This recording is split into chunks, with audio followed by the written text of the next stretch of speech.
আচ্ছা, তাহলে এটাই তো না? তাহলে এখান থেকে তো মনে হয় লগ আউট হতে হবে। হ্যাঁ, ওয়েট, এখান থেকে নাহলে তো শুনবো না, সমস্যা নেই।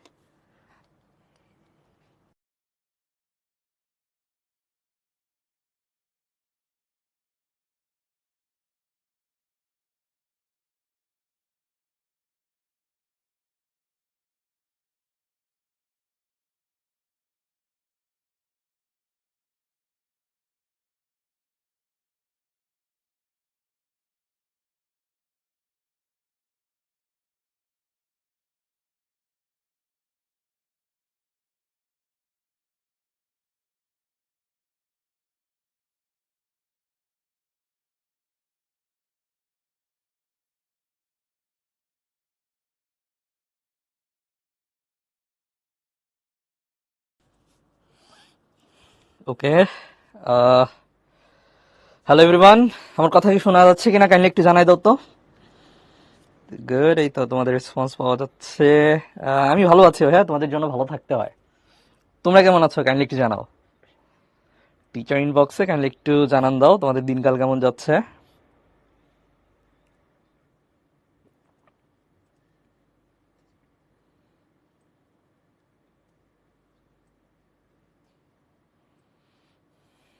ইন্দ্রনীল রেসপন্স করছো, গুড, নমস্কার, শ্রেষ্ঠ।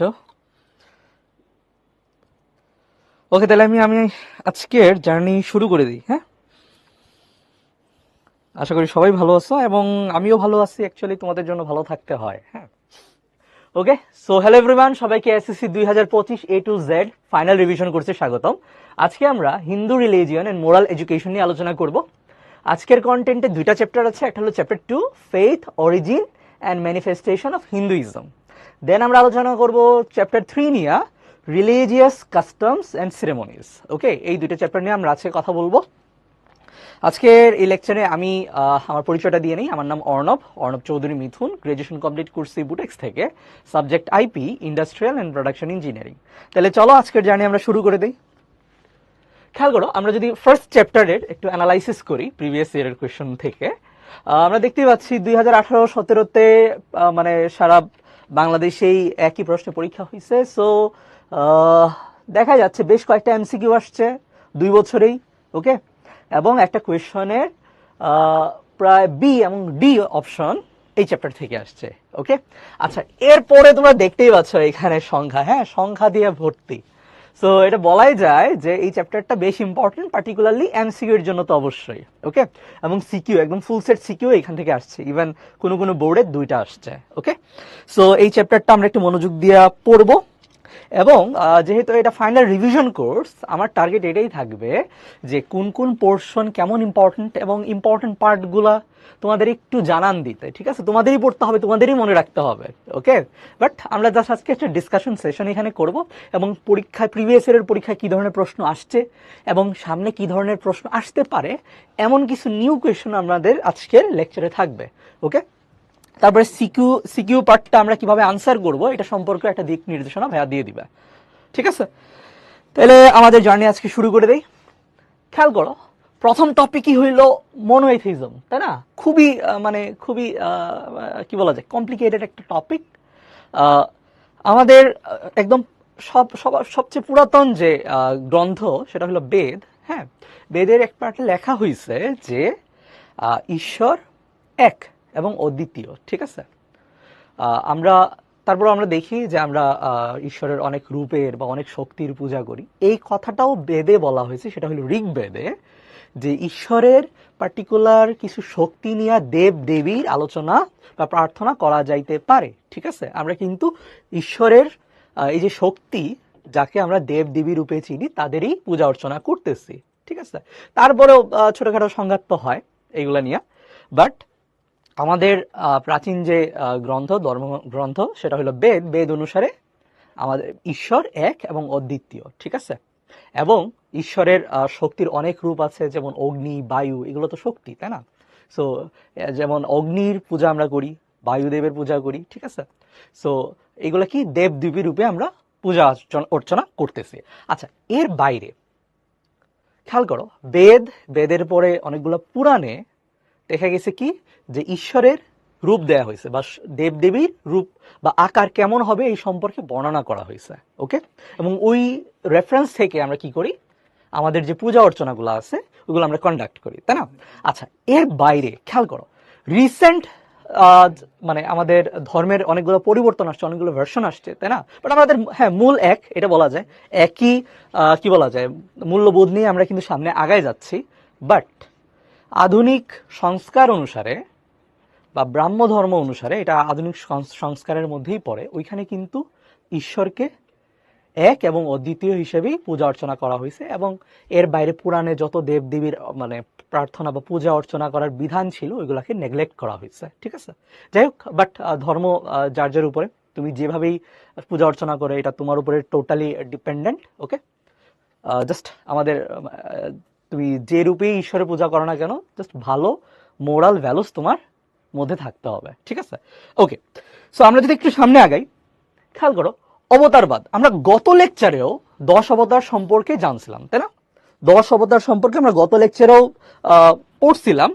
এর মধ্যে আমি জাস্ট পার্টিকুলার একটা কোয়েশ্চেন করি, সেটা হলো শ্রীকৃষ্ণ কত নম্বর অবতার? কাইন্ডলি এটা একটু জানাও তো আমাকে। শ্রীকৃষ্ণ কত নম্বর অবতার? কাইন্ডলি আমাকে এটা জানাই দাও। শ্রীকৃষ্ণ কততম অবতার? 0 0 নং মানে কি? আচ্ছা, খুবই সুন্দর একটা কথা বলছে। অ্যাকচুয়ালি 10 অবতারের মাঝে শ্রীকৃষ্ণের অবস্থান নাই। কেন? কারণ উনাকে মহাবতার বলা হয়, ঠিক আছে?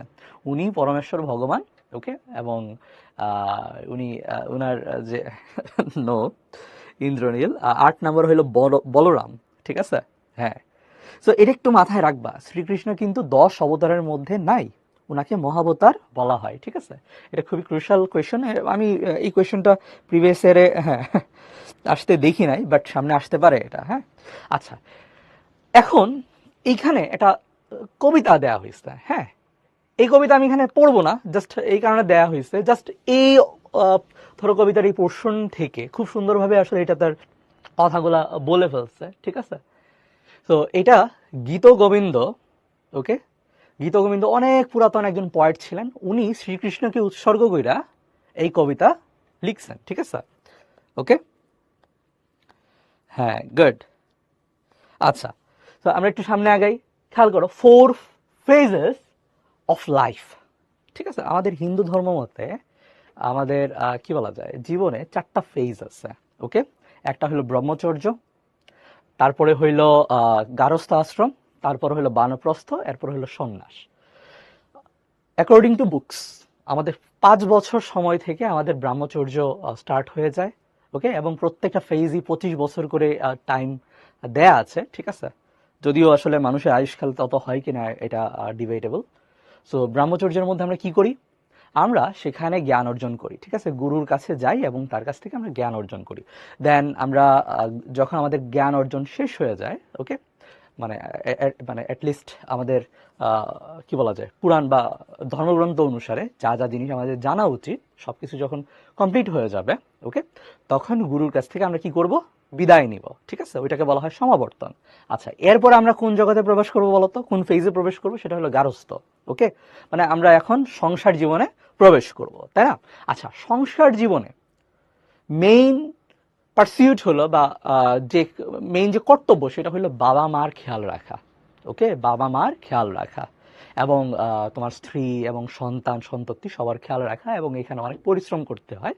ওকে, তারপরে আসা হলো বানপ্রস্থ। এখানে কি করতে হয়? এখানে অ্যাকচুয়ালি তুমি তোমার যে দায়িত্ব, সংসারের যে দায়িত্ব, এটা তোমার সন্তানদের উপরে ন্যস্ত করবা, এবং সন্তানদের উপরে ন্যস্ত করার আগে অবশ্যই তাদের ভালো করে শিক্ষা দীক্ষা তো দিতেই হবে, তাই না? সো তাদের সুশিক্ষা দেওয়া এটাও কিন্তু তোমার কর্তব্যের মধ্যেই পড়ে। সো বানপ্রস্থের মধ্যে সন্তানদের উপরে ন্যস্ত করবা, এবং তুমি তোমার জীবনটাকে আরো ধর্মীয় উপায়ে লিড করার চেষ্টা করবা।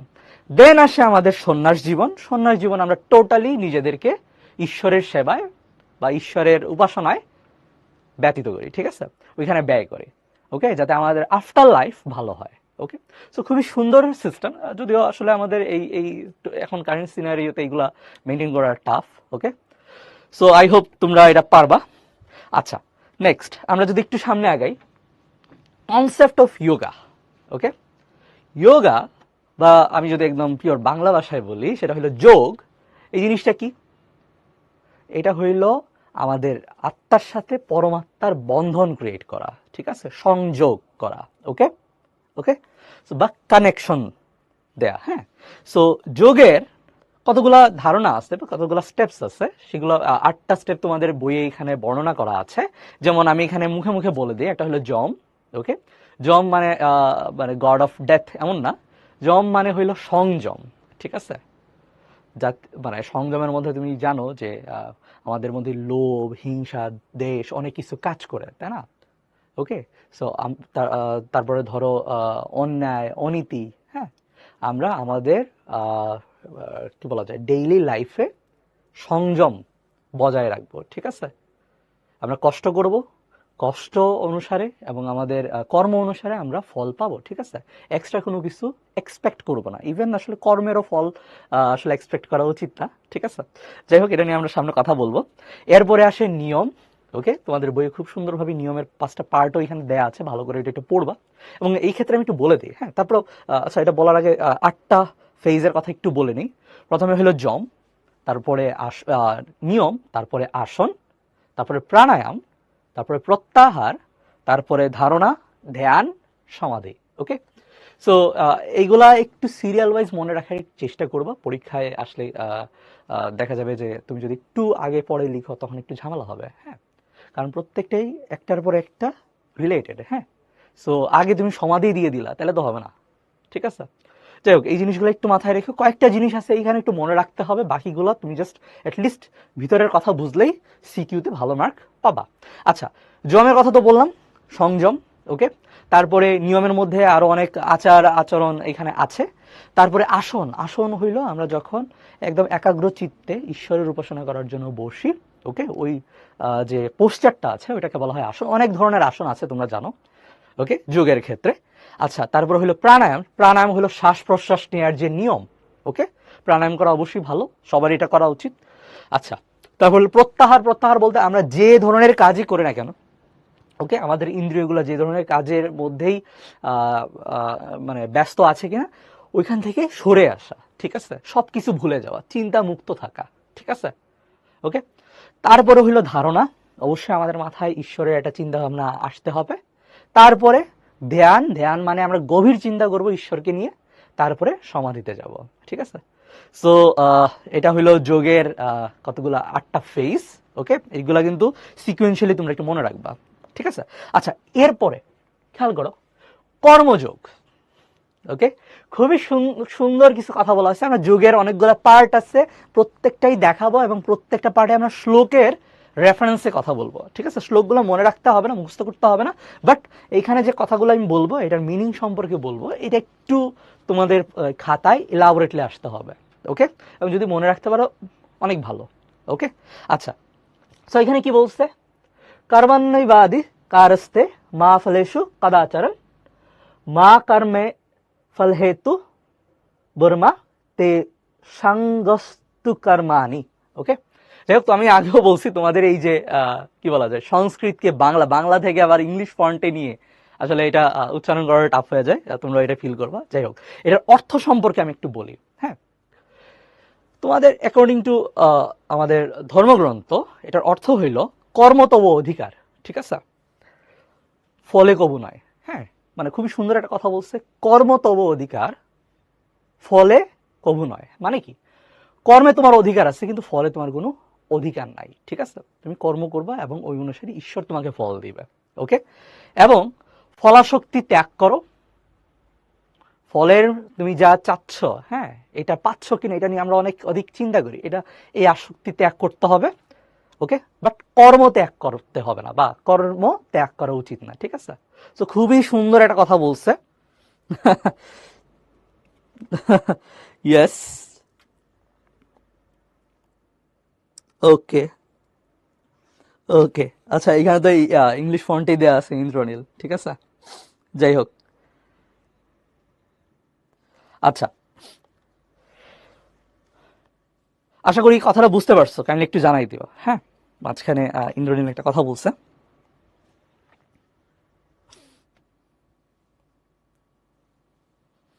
ওকে, আচ্ছা এখন আশা করি এটা বুঝতে পারছো। এখানে আমরা মেইনলি বলছি যে আমরা কর্ম করব, কর্ম কখনই ত্যাগ করব না, বাট কর্মের পরে আমরা যে ফল পাই এটায় যাতে আমাদের কোনো আসক্তি না থাকে, ঠিক আছে? ওকে, এখন এখানে একটু দেখি, এখানে আমরা জ্ঞান যোগ নিয়ে কথা বলবো। ওকে, সো এখানে কি বলছে দেখি, খেয়াল করো, শ্রদ্ধাবান লবতে জ্ঞানং তৎপর সংযতেন্দ্রিয় জ্ঞানং লব্ধা পরাং শান্তি মচি রেণোধিগচ্ছতি। হ্যাঁ, সো বেসিক্যালি এখানে বলা হয়েছে যিনি শ্রদ্ধাবান, যিনি শ্রদ্ধাবান, একনিষ্ঠ সাধক, তৎপর এবং জিতেন্দ্রীয়। ওকে, যিনি শ্রদ্ধাবান, একনিষ্ঠ এবং জিতেন্দ্রীয়, তিনি জ্ঞান লাভ করেন। আমি জাস্ট একটা লাইন এখানে বললাম। সো দ্যাট মিনস, খেয়াল করো, শ্রদ্ধাবান বলতে কি? শ্রদ্ধাবান হইল, এক হইল বয়সের রেসপেক্ট, আর একটা হলো জ্ঞানের রেসপেক্টে, তাই না? আমরা বয়সের রেসপেক্টে সবাইকে শ্রদ্ধা করি, গুড, বাট জ্ঞানের রেসপেক্টেও ওকে শ্রদ্ধা বাঞ্ছনীয়, হ্যাঁ, করতে হবে, ঠিক আছে? সো এখানে একই কথা বলছে, খেয়াল করো, একনিষ্ঠ সাধক, তৎপর, জিতেন্দ্রীয়, তিনি জ্ঞান লাভ করেন। একনিষ্ঠ সাধক একদম মনোযোগ দিয়ে যে সাধনা করে, এবং জিতেন্দ্রীয়, জিতেন্দ্রীয় বলতে আমাদের যে পঞ্চ ইন্দ্রিয়গুলো আছে এগুলোর মধ্যে যার কাবু আছে, ওকে, যেগুলো কন্ট্রোল করতে পারে খুব ভালোভাবে, তাদের মানে কি বলা যায়, ধরো আমাদের ইন্দ্রিয়গুলোর বশে যে থাকে না, ঠিক আছে, তিনি খুব সহজে জ্ঞান লাভ করতে পারে না। ওকে, এবং তোমাদের মধ্যে ওই গুণাবলী আছে। ওকে, তোমাদের মধ্যেও গুণাবলী আছে। যাদের গুণাবলী একটু কম আছে তাদের মনে করো যে আসলে জ্ঞান লাভও কমই হয়। হ্যাঁ, সো সব সময় ভালো চিন্তা এবং আমাদের ইন্দ্রিয়গুলোকে সংযত রাখতে হয়, ঠিক আছে? ওকে, আচ্ছা, এরপরের লাইনকে যদি আমি একটু বলি, খেয়াল করো, আত্মজ্ঞান লাভ করে শীঘ্রই তিনি পরম শান্তি লাভ করে, ঠিক আছে? আমি তো জ্ঞান লাভ করার প্রসিজারগুলো এখানে বললাম প্রথম লাইনে। সেকেন্ড লাইনে কি ছিল? উনি আত্মজ্ঞান লাভ করে। ওকে, আত্মজ্ঞানের মধ্যে আসলে বিশ্বজ্ঞানও আছে, ঠিক আছে? বিশ্বর রেসপেক্টে তোমার কি অবস্থান, তোমার রেসপেক্টে বিশ্বের কি অবস্থান। সো আত্মজ্ঞান লাভ করে শীঘ্রই তিনি পরম শান্তি লাভ করেন। পরম শান্তি আশা করি তোমরা বুঝছো, পরমাত্মার সাথে মিলন। ওকে, সো এখানে জ্ঞান লাভ করা, পরমাত্মার সাথে সংযোগ এবং জ্ঞান লাভ করার যে প্রসিজারগুলো আছে এগুলো সম্পর্কে খুব সুন্দরভাবে বলা হয়েছে। ওকে, আচ্ছা, আমরা এখন ভক্তিযোগ নিয়ে একটু আলোচনা করি। ভক্তিযোগের কি মাধ্যম? খেয়াল করে এখানে কি বলছে, যে যথা মাং প্রপদান্তে তান্তৈব বধামহম মম বর্তান্তা মনুষ্য প্রার্থা সর্বস্বহা, ঠিক আছে? সো এইখানে কি বলছে বলতো, এটা অ্যাকচুয়ালি তোমার গীতার একটা শ্লোক। ওকে, এখানে ভগবান শ্রীকৃষ্ণ অর্জুনের জন্য বলছে, হে পার্থ, যে আমাকে যেভাবে উপাসনা করে আমি তাকে সেভাবেই তুষ্ট করি। এটা খুবই খুবই কমন, আমার মনে হয় অনেকে এটা শুনছো, অ্যাটলিস্ট এই যে বাংলা যে আমি কথাটা বললাম। হ্যাঁ, সো যখন কি বলা যায়, কুরুক্ষেত্রের যুদ্ধটা হয়েছে মহাভারতে, তখন শ্রীকৃষ্ণ অর্জুনকে কিছু উপদেশ দেয়। হ্যাঁ, সো এটারই একটা পার্টে উনি বলছে যে হে পার্থ, যে আমাকে যেভাবে উপাসনা করে আমি তাকে সেভাবে তুষ্ট করি। ওকে, মানবগণ সকল প্রকারে আমার পথই অনুসরণ করে, অর্থাৎ মানবগণ যে পথই অনুসরণ করুক না কেন সকল পথই আমাতে নিহিত, ঠিক আছে? দ্যাট মিনস উনি বলছে তুমি যে কোনো ভাবেই উপাসনা করো, কোনো সমস্যা নাই, বাট তোমার উদ্দেশ্য ওকে এবং লক্ষ্য যদি ঠিক থাকে তাহলে তুমি আমার মধ্যে পৌঁছাবে, ঠিক আছে? যাই হোক, সো মানে এটা কি বলা যায়, তোমার খুবই খুবই পপুলার একটা কথা এবং খুবই সুন্দর একটা কথা। ওকে, আশা করি সবাই এটা বুঝতে পারছো। তাহলে চলো একটু সামনে আগে, খেয়াল করো, the origin and evaluation of Hinduism. আমরা বেশ কঠিন কমপ্লেক্স কিছু টপিক নিয়ে আলোচনা করছি, এখন একটু কাইন্ড অফ সিকিউ রিলেটেড টপিকে একটু আসি, ঠিক আছে? হ্যাঁ, ওকে।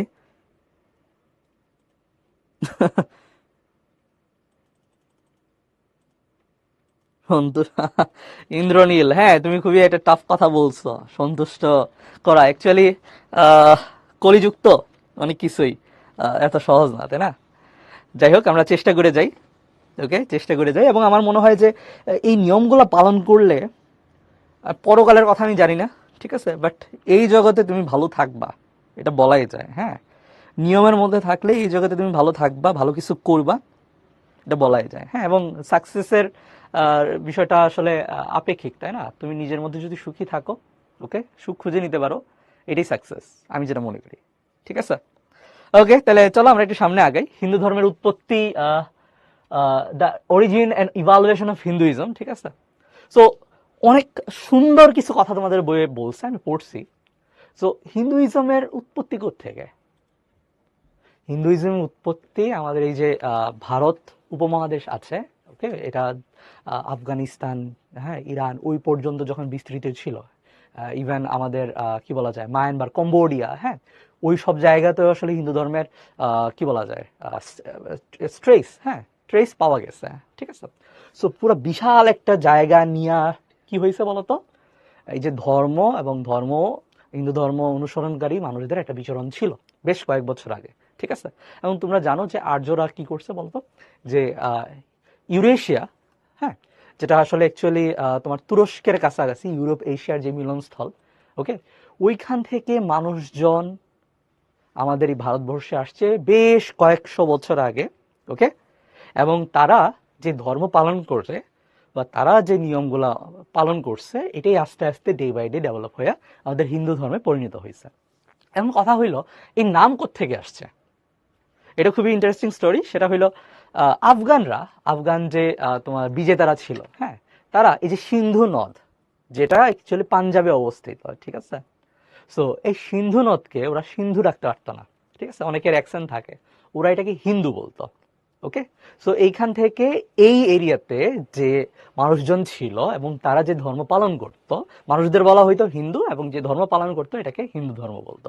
আশা করি সবাই এটা বুঝতে পারছো। ঠিক আছে, সো হ্যাঁ, ইয়েস, যাই হোক, ওদের অনেকেই আসলে দেখবা যে আমরাও অনেক অনেক ওয়ার্ড উচ্চারণ করতে পারি না ভিনদেশি। ঠিক আছে, সিমিলারলি বাইরের দেশের মানুষেরাও, বিশেষ করে ইউরোপ, তারপরে আমেরিকানরা, দেখা যাবে বাংলা ভাষার অনেকগুলো উচ্চারণ, হ্যাঁ, অনেকগুলা কি বলা যায় লেটার তারা উচ্চারণ করতে পারে না। ঠিক আছে, যাই হোক, এটা খুবই কমন।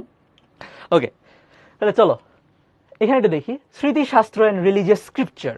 অনেকগুলা স্মৃতিশাস্ত্র কথা এখানে বলা হয়েছে। এই শাস্ত্রগুলা কি? এখানে একটা কথা আমি তোমাদের বই পড়ছি, বাট এটা পাই নাই। স্মৃতিশাস্ত্র এটা অ্যাকচুয়ালি মেইন, মানে এটা নামকরণের একটা ঘটনা, হ্যাঁ, অন্য একটা বই আমি একবার পড়ছিলাম, এটা একটু তোমাদের শেয়ার করি। তোমরা বইয়ে যা আছে এটাই তোমরা লিখবা অবভিয়াসলি। স্মৃতিশাস্ত্র হলো কি, অনেক আগে আমাদের মুনি ঋষিরা তারা কি করতো, শিষ্য তাদের মানে তাদেরও এখানে আসলে টিচিং এর একটা কি বল সিস্টেম ছিল, হ্যাঁ, তাদের আন্ডার অনেকগুলো শিষ্য ছিল, তারা লেখাপড়া করত, রচনা করত, হ্যাঁ। সো অ্যাকর্ডিং টু বুকস, ঋষিরা কি স্বপ্নে, ওকে, বা ধ্যানের মাধ্যমে তারা জ্ঞানগুলা পাইতো। ঠিক আছে, আচ্ছা, এই জ্ঞানগুলা কি হইতো, শিষ্যদের মধ্যে উনি বন্টন করতেন এবং শিষ্যরা এটা মনে রাখতো। ঠিক আছে, এমন না যে ঋষি পাইছে স্বপ্নে দেখছে এবং এটা লেখা শুরু করছে, নো। ওকে, তারা কি করতো, শিষ্যদের মধ্যে এটা মানে প্রচার করতো, এবং শিষ্যরা আরো বড় হয়ে আরো কি করতো, এই কথাগুলো আবার তাদের শিষ্যদের প্রচার করতো। ঠিক আছে, এরপরে কিছু শিষ্য আছে তারা মনে করছে যে না, এইভাবে যদি আমি জাস্ট মানে মুখের কথা মনে রাখি, তাহলে ভুলে যাওয়ার একটা সম্ভাবনা থাকে। ঠিক আছে, বা এটি বিকৃত হওয়ার সম্ভাবনা থাকে। তখন ওরা কি করছে, ওরা লেখা শুরু করছে। ঠিক আছে, সো যারা যারা এখানে লিখছে, মনু সংহিতা, পরাশর সংহিতা, যাজ্ঞবল্ক্য সংহিতা, হ্যাঁ, সো এমন অনেক সংহিতার কথা তোমাদের বইয়ে বলা আছে। ঠিক আছে, হ্যাঁ, ওকে, সিমিলার ভাইয়া, শ্রেষ্ঠ, সিমিলার। ঠিক আছে, সিমিলার, আমি আসলে তেমন কোনো ইয়া দেখি না, বাট এটা জনরা আছে। ওকে, আমি তো এখানে পার্থক্য তেমন কিছু দেখি না। ওকে, আচ্ছা, যাই হোক, সো আশা করি তোমরা বুঝতে পারছো স্মৃতিশাস্ত্র কি। এইখানে অ্যাকচুয়ালি স্মৃতিশাস্ত্রগুলোর মেইন উদ্দেশ্যই হইলো আমরা বেদ অনুসরণ করে, বা বেদের যে মেইন কথাগুলো আছে এগুলো অনুসরণ করে ঈশ্বরের সান্নিধ্য এবং ঈশ্বরের উপাসনা করা। ঠিক আছে, এবং স্মৃতিশাস্ত্রগুলো কি কি আছে এগুলো আমি মুখে মুখে বলে ফেললাম, তোমাদের বই খুব সুন্দরভাবে এখানে দেয়া আছে। ঠিক আছে, এগুলো একটু ভালো করে পড়বা। ওকে, আর এই যে ব্যাকগ্রাউন্ডের যে স্টোরিটা বললাম যে কেন এটা স্মৃতিশাস্ত্র, ওকে, এটা অ্যাকচুয়ালি আমি অন্য একটা বই থেকে পাইছি, তোমাদের এখানে বই এটা নিয়ে কোনো আলোচনা নাই। ওকে, সো এইভাবে লেখার দরকার নাই, জাস্ট তোমাদের জানার জন্য আমি এখানে বললাম। ওকে, সবাই বুঝতে পারছে কিনা কেন একটু জানাই দিও। ওকে, এখন আমরা খুবই কঠিন একটা বিষয় নিয়ে আলোচনা করব, যে Ira of modern reformation of religion. ঠিক আছে, এই যে আমাদের কি বলা যায়, ধর্মের যে মডার্ন মানে রিফরমেশন হইতেছে, পরিবর্তন হইতেছে, সংস্কার হইতেছে, এটা সম্পর্কে আমরা এখানে কথা বলবো। এটা নিয়ে আসলে অনেক কথা বলা যায় এবং তোমরা অনেক পড়ছো, ঠিক আছে, এবং এটা ভালো করে পড়বা, এটা কিন্তু খুবই ইম্পর্টেন্ট টপিক। তারপর আমি কিছু কথা এখানে বলি, হ্যাঁ, কারণ আমাদের আজকে দুইটা চ্যাপ্টারই অনেক বড়, সময় লেগে যাবে। তারপর আমি কিছু এখানে কথা বলি, কারণ এটা বেশ ইম্পর্টেন্ট একটা টপিক। তারপর দেখবো আমরা এমসিকিউ অনেক তাড়াতাড়ি পার করে ফেলতেছি। হ্যাঁ, সো মোটামুটি বলা যায় এইটা আজকে থিওরিটিক্যালি লাস্ট টপিক এই চ্যাপ্টারে। এরপর আরেকটা চ্যাপ্টার আমরা আলোচনা করব। খেয়াল করো, এই যে মডার্ন রিফরমেশন, হ্যাঁ, মডার্ন রিফরমেশন, এই মডার্ন রিফরমেশনের কথা বলা যায় যে কেন রিফরমেশন হবে, রিফরমেশনের নিড, এটা যে দরকার, এটা মানুষ কেমনে বুঝে। খেয়াল করো, এটা হলো নলেজ, ঠিক আছে, শিক্ষা দীক্ষা। এখন যে শিক্ষা দীক্ষা আমাদের আসলে হাজার হাজার বছর ধরে চলে আসতেছে, একটু একটু চেঞ্জ হইতে হইতে খুবই মানে অপ্রেসিভ হয়ে গেছে। হ্যাঁ, ধর্মে আগে বলা ছিল যে কর্মের ভিত্তিতে আমাদের 4টা বর্ণ হবে, বাট এখন হয়ে গেছে জন্মের ভিত্তিতে। ঠিক আছে, ওকে, এবং পাওয়ার এবং মানি একই গোষ্ঠী বা কিছু মানুষের হাতেই, বাকিরা সবাই স্টার্ভ করতেছে, মানে মানে ক্ষুধায় কাতর হইতেছে, বাট কয়েকজন, হাতে গোনা কয়েকজন, তারা সব ক্ষমতা আর অর্থের মালিক হয়ে যাচ্ছে। ওকে, তারা একটু চালাক, ওকে, কানিং। সো এটা কিসের, এই যে হওয়াটা, এই সামাজিক যে ব্যাপার বা প্রথা, এইটার কি বলা যায়, বেসিস হিসেবে ওরা ধর্মকেই আশ্রয় নিচ্ছে, যে ধর্মে এটা বলা আছে। ওকে, ধর্মেই বলা আছে যে আমরা কিছু পার্টিকুলার মানুষকে কি করব, স্ট্রং করবো। যেমন আমাদের ধরো হিন্দু ধর্মের মধ্যে ব্রাহ্মণ, তারপরে ক্ষত্রিয়, বৈশ্য, শূদ্র, তাই না? বাট এখন ধরো ব্রাহ্মণ সবচেয়ে হাইয়েস্ট, ঠিক আছে। তো ব্রাহ্মণ সমাজে বা ব্রাহ্মণ হওয়ার ক্রাইটেরিয়া হওয়া উচিত ছিল যে জ্ঞানী, ওকে, এবং সার্টেন একটা ফেজ সে পার করবে, সেই ব্রাহ্মণ হবে কর্ম অনুসারে। ঠিক আছে, যে হাতে তলোয়ার নিয়ে নিবে, যুদ্ধ করবে, তার শক্তি আছে, তার কলা কৌশল আছে, সে হবে ক্ষত্রিয়। ঠিক আছে, সিমিলারলি সার্টেন ক্যারেক্টারিস্টিকের জন্য কেউ হবে বৈশ্য, কেউ শূদ্র, তাই না? বাট এখন জন্মের ভিত্তিতে হয়ে গেছে, এবং ধর্মের মধ্যে ওরা এখন আপডেটেড কিছু বইয়ের রেফারেন্স দিয়ে বলতেছে যে না, এটাই কারেক্ট, জন্ম থেকেই হওয়া উচিত। ঠিক আছে, যাই হোক, সো আস্তে আস্তে রিফর্ম হইতে হইতে পুরান বেদ থেকে এটা খুবই অপ্রেসিভ, ওকে, মানে শোষণমূলক একটা নিয়ম নীতিতে চলে গেছে মাঝখানে। এরপরে যখন আমরা একটু শিক্ষিত হইলাম, ওকে, ফরেন কিছু কালচার আমরা পাইছি এবং ফরেন কিছু নলেজ আমরা পাইছি, যে বাইরের দুনিয়ায়, ওকে, বিশেষ করে ব্রিটিশ ইরাতে, ব্রিটিশ রুলে, তখন যখন আমাদের দেশের বিশেষ করে বাঙালি, হ্যাঁ, কলকাতা তো মানে ব্রিটিশ রুলের মধ্যে সবার আগে ছিল। ঠিক আছে, বাঙালি হিন্দু সমাজে যারা ছিল, তারা যখন বাইরে পড়তে গেছে, তখন তারা অনেক জ্ঞান লাভ করছে। তারা দেখছে ওই দেশে মানুষদের কিভাবে ট্রিট করা হয়, আর আমাদের দেশে এই কিছু নিয়ম নীতির কারণে আমরা কিভাবে ট্রিটেড হইতেছি। ঠিক আছে, সো এই দুইটা পার্থক্য থেকে তারা বুঝলেন যে রিফর্ম হওয়া দরকার, তারাও মানুষ, আমরাও মানুষ। ঠিক আছে, আমরা কেন অপ্রেসিভ হব? সো ধরো বিধবা বিবাহের ব্যাপার আছে, যে স্বামী মৃত্যু হইলে স্বামী শ্মশানে বউকেও আসলে ঝাঁপায় পড়তে হবে। ঠিক আছে, খুবই খুবই খারাপ একটা ব্যাপার। তারপরে এর বাইরে আরো সতীদাহ প্রথা। ঠিক আছে, ও আচ্ছা, আমি সতীদাহ প্রথার কথা এখানে বলে ফেলছি। ওকে, তারপরে হইলো বিধবা বিবাহের যে ব্যাপারটা ছিল, হ্যাঁ, সো রাজা রামমোহন রায়, ওকে, বা ঈশ্বরচন্দ্র বিদ্যাসাগর, হ্যাঁ, ওকে, ঈশ্বরচন্দ্র বিদ্যাসাগর, তারা অ্যাকচুয়ালি এই হিন্দু ধর্মের যে নিয়ম নীতি আছে এগুলোকে আপডেট করার জন্য অনেক লড়াই করছে। এর বাইরে আরো অনেকেই ছিল, কারণ দুইজনে তো পারবে না, আরো অনেকেই ছিল, but most important part was Ishwarchandra Vidyasagar and রাজা রামকৃষ্ণ রায়। ঠিক আছে, তারা এই অনেকগুলো সংস্কার, নিয়ম নীতি সমাজে এস্টাবলিশ করার জন্য অনেক যুদ্ধ করছে, এবং এটার জন্য অনেক আসলে বঞ্চনা বা কি বলা যায়, ঝামেলার শিকার হয়েছে। ঠিক আছে, আচ্ছা, এখন খেয়াল করো, এরপরে স্বামী বিবেকানন্দ, তোমরা জানো যে শিকাগোতে উনি একটা বিশাল ভাষণ দিছে। আমি মনে হয় তোমাদের বইয়ে এই সম্পর্কে কোনো কিছু পাই নাই, জাস্ট ওনার বেলুর মাঠ, হ্যাঁ, মঠ, শ্রীরামকৃষ্ণের যে কথা, হ্যাঁ, সারদা দেবীর কথা, এগুলাই আছে। তো স্বামী বিবেকানন্দের যে আইডিওলজি, ওইটা কিন্তু খুবই খুবই ইম্পর্টেন্ট আমাদের এই কি বলা যায় মডার্ন রিফরমেশনের জন্য, ঠিক আছে? ওই সম্পর্কে ভালো করে পড়বা এবং সালগুলো একটু মনে রাখার চেষ্টা করবা যে কত সালের দিকে আসলে এই ধরনের ঘটনা ঘটছে। আচ্ছা, এরপরে যদি একটু বলি আমাদের ইসকনের কথা, তারও আগে হইলো তোমাদের হরিচাঁদ ঠাকুর, তারপর অনুকূল চন্দ্র। হরিচাঁদ ঠাকুর উনি বিশ্বাস করতো যে জাস্ট হরিনাম সংকীর্তন আমাদের মুক্তির পথ, ঠিক আছে? আমরা ঈশ্বরের সাধনা করব, তার মাধ্যমে আমরা মুক্তি পাবো। গুড, খারাপ না? সো এটলিস্ট আমাদের মানসিক শান্তি তো হবে, ঠিক আছে? আচ্ছা, তারপর অনুকূল চাঁদ, তারপরে এর বাইরে আরো অনেক জ্ঞানী গুণীজন ছিলেন, তারা মানে গুরু হিসেবে আমাদের সমাজে প্রতিষ্ঠিত ছিলেন, এখনো আছেন, এবং তাদের কথা মত অনুসরণ করি। বাট সবার উদ্দেশ্য একটাই, ঈশ্বর, ঠিক আছে? ঈশ্বরের উপাসনা করা। ওকে, ডিফারেন্ট ভাবে, যেটা কে মান্য করছে বলতো? শ্রীকৃষ্ণই বলছে যে তুমি যে কোনো ভাবে আমার কি উপাসনা করো, কোনো সমস্যা নাই, আমি এটা অ্যাকসেপ্ট করব, ঠিক আছে? আচ্ছা, এরপরে আমি যদি আসি ইসকনের কথা। ইসকন তোমরা জানো যে আমাদের বিশেষ করে বৈষ্ণব, হ্যাঁ, বৈষ্ণব ধর্মের খুবই অনেক বড় প্রচারক, তাদের কিছু সংগঠন আছে, মানে তাদের অনেক কার্যকলাপ আছে এবং তারা বেশ বিস্তৃত, ঠিক আছে, সারা পৃথিবীর মধ্যেই। হ্যাঁ, সো ইসকনের কিছু সংস্কার এখানে আছে। সো এই সম্পর্কে বলতে গেলে আসলে বলার শেষ নাই। হ্যাঁ, বাট আমি কিছু পয়েন্ট এখানে তোমাদের বলে দিচ্ছি, এর রেসপেক্টে তোমরা বইয়ে যা আছে, আমি আবারও বলি, বইয়ে যা আছে তুমি ওইটুকুই লিখবা, ঠিক আছে? বইয়ে যা আছে তুমি ওইটুকুই লিখবা, সাজাই গুছাই লিখবা। এবং আমার যেটা মনে হয়, আমি গত লেকচারেও বলছি, পড়ার, হিন্দু ধর্ম পড়ার টেকনিক হইলো তুমি প্রথমে ইনফরমেশনগুলা হাইলাইট করো, ওকে? এরপরে ধরো এই যে টপিক, এই টপিককে তুমি বইয়ে যেভাবে বলছে ইম্পর্ট্যান্ট কতগুলো স্টেপে ভাগ করো। যেমন স্টেপগুলো কি হইতে পারে? প্রথম স্টেপ হবে যে আমাদের ঈশ্বরচন্দ্র বিদ্যাসাগর, তারপরে রাজা রামমোহন রায় কি ধরনের সংস্কার করছে, ঠিক আছে?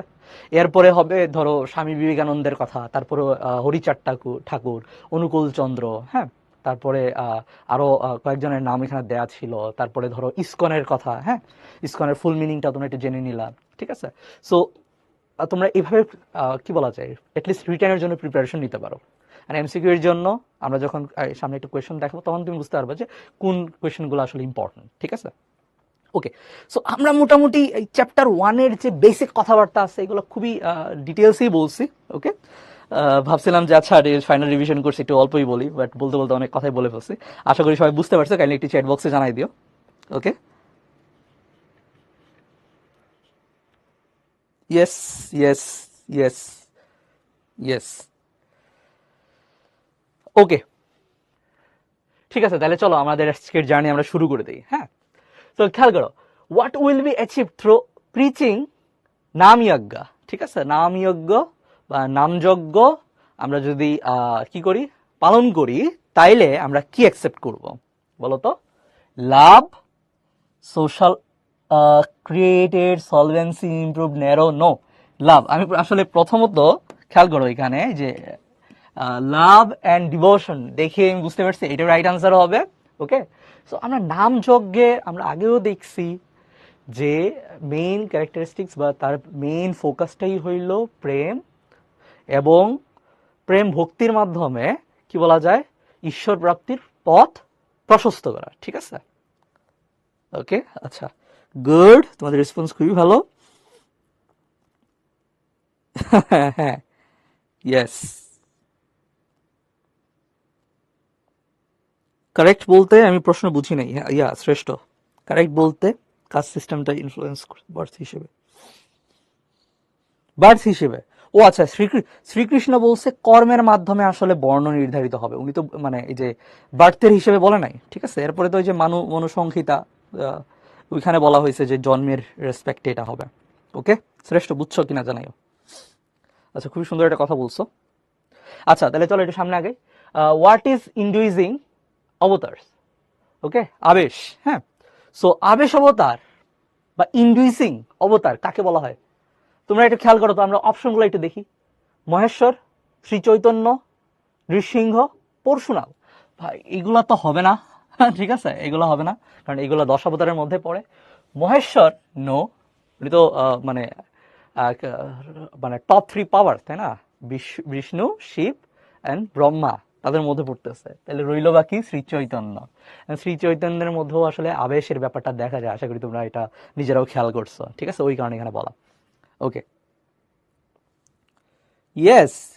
সো অ্যাকচুয়ালি এখানে বেদ ছাড়া বাকি কোনো রেফারেন্স, ঠিক আছে, মনুসংহিতার ওই পার্টটুকু যদি এমন হয়ে থাকে তাহলে এটা ভুল অবশ্যই, তুমিও এটা ফিল করতেছো তাই না? এটা এটলিস্ট এই সমাজে বা মানব সমাজে এটা হওয়া উচিত না, ঠিক আছে, সবাই আমরা সেম। ওকে, আচ্ছা, তো ওই পার্টটুকু তুমি বলতে পারো যে রং, এটলিস্ট আমার মতে তো রং শ্রেষ্ঠ, ঠিক আছে, তুমি তোমার অপিনিয়নটা জানাও, আমি খুশি হব। ওকে, ইয়েস। তো বললাম অনেকের স্বার্থ জড়িত থাকে, ঠিক আছে, আর লিখতে চাইলে কে বানা করবে বলো? ওকে, so what is the reason for Lord Bishnu's incarnation S কল্কি? কল্কি অবতারে মানে অবতীর্ণ হওয়ার কারণ কি বলতো? এখনকার কথা বলতো কি হবে? ডেস্ট্রয় দ্য ক্ষত্রিয়, establish equality in world, establishing religion and truth, crushing the ego of king বলি। নো, ডেস্ট্রয় দ্য ক্ষত্রিয় দরকার নাই, কি দরকার? ক্ষত্রিয় যে খারাপ এমন তো না। আচ্ছা, establish equality in the world, equality এটা এটা কুড বি, বাট সবচেয়ে ইম্পর্টেন্ট কোনটা বলতো? Establishing religion and truth. Religion যদি এস্টাবলিশ করা যায়, সত্য যদি এস্টাবলিশ করা যায়, 2 নাম্বার অবশ্যই হবে, ঠিক আছে, 2 নাম্বার অবশ্যই হবে। ওকে, সো বি আর সি মানে বি কাছাকাছি, বাট সি অন পয়েন্ট। আচ্ছা, who said that salvation does not require renunciation? হ্যাঁ, কে বলতো যে কি বলা যায়, সালভেশন ডাজ নট রিকোয়ার রিনাউন্সিয়েশনের কথা বলছে। রিনাউন্সিয়েশন মানে ত্যাগ করা, ঠিক আছে, কর্ম ত্যাগ করা। ওকে, সো স্যালভেশন মানে মুক্তি, ঠিক আছে, so salvation does not require renunciation. So কর্ম মানে মুক্তির জন্য আমার কর্ম ত্যাগ করার প্রয়োজন নাই, কথা কে বলছে বলো তো? এটা তো বুঝাই যায়, এই অনেকেই আনসারও দিয়ে দিচ্ছে। Sri Krishna, good. How many qualities of a wise man is mentioned in the 4th chapter of Srimad Bhagavad Gita? কয়জনের কথা বলা হয়েছে? কয়টি লক্ষণের কথা বলা হয়েছে? কয়টি, how many qualities, how many qualities of wise man is mention in the 4th chapter of Srimad Bhagavad Gita? কয়টা? গুড, 20টা, ঠিক আছে। আমি জানি 20টা, তোমাদের যদি অন্য কোনো জানা শোনা থাকে কাইন্ডলি আমাকে জানাই। Okay, next, what is the name of 12th chapter of Srimad Bhagavad Gita? কি হবে বলো তো? ভক্তি, ঠিক আছে, বা একদম 12th যে চ্যাপ্টারটা আছে, ওকে, এটা কি হবে? ভক্তিযোগ, ঠিক আছে। আচ্ছা, এখানে কি আবার 20? আচ্ছা, এটা একটা একটা নিচে একটা উপরে চলে গেছে, যাই হোক। সো ভক্তি যেখানেই যাক সমস্যা নাই, ভক্তিযোগ হবে। ওকে, আচ্ছা, গুড। নেক্সট, এখানে দেখি, Kanak Babu regularly feeds the animals and birds twice a day. Kanak Babu's work is a which yajna? So উনি কি করছে? রেগুলারলি আমাদের অ্যানিমেল এবং বার্ডকে খাওয়ায়, হ্যাঁ, দিনে 2বার খাওয়ায়, ঠিক আছে, মানে দ্যাট মিনস বোঝা যাচ্ছে উনি প্রাণী সেবা করতেছে, উনি প্রাণীদের সেবা করতেছে। তাহলে এটা কি হবে? দায় বন বজনা কি? হ্যাঁ, ওয়েট,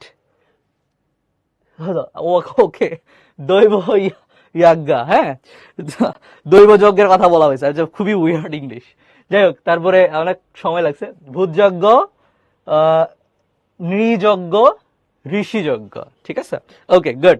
সো কোনটা হবে বলো? কোনটা? ভূতযজ্ঞ।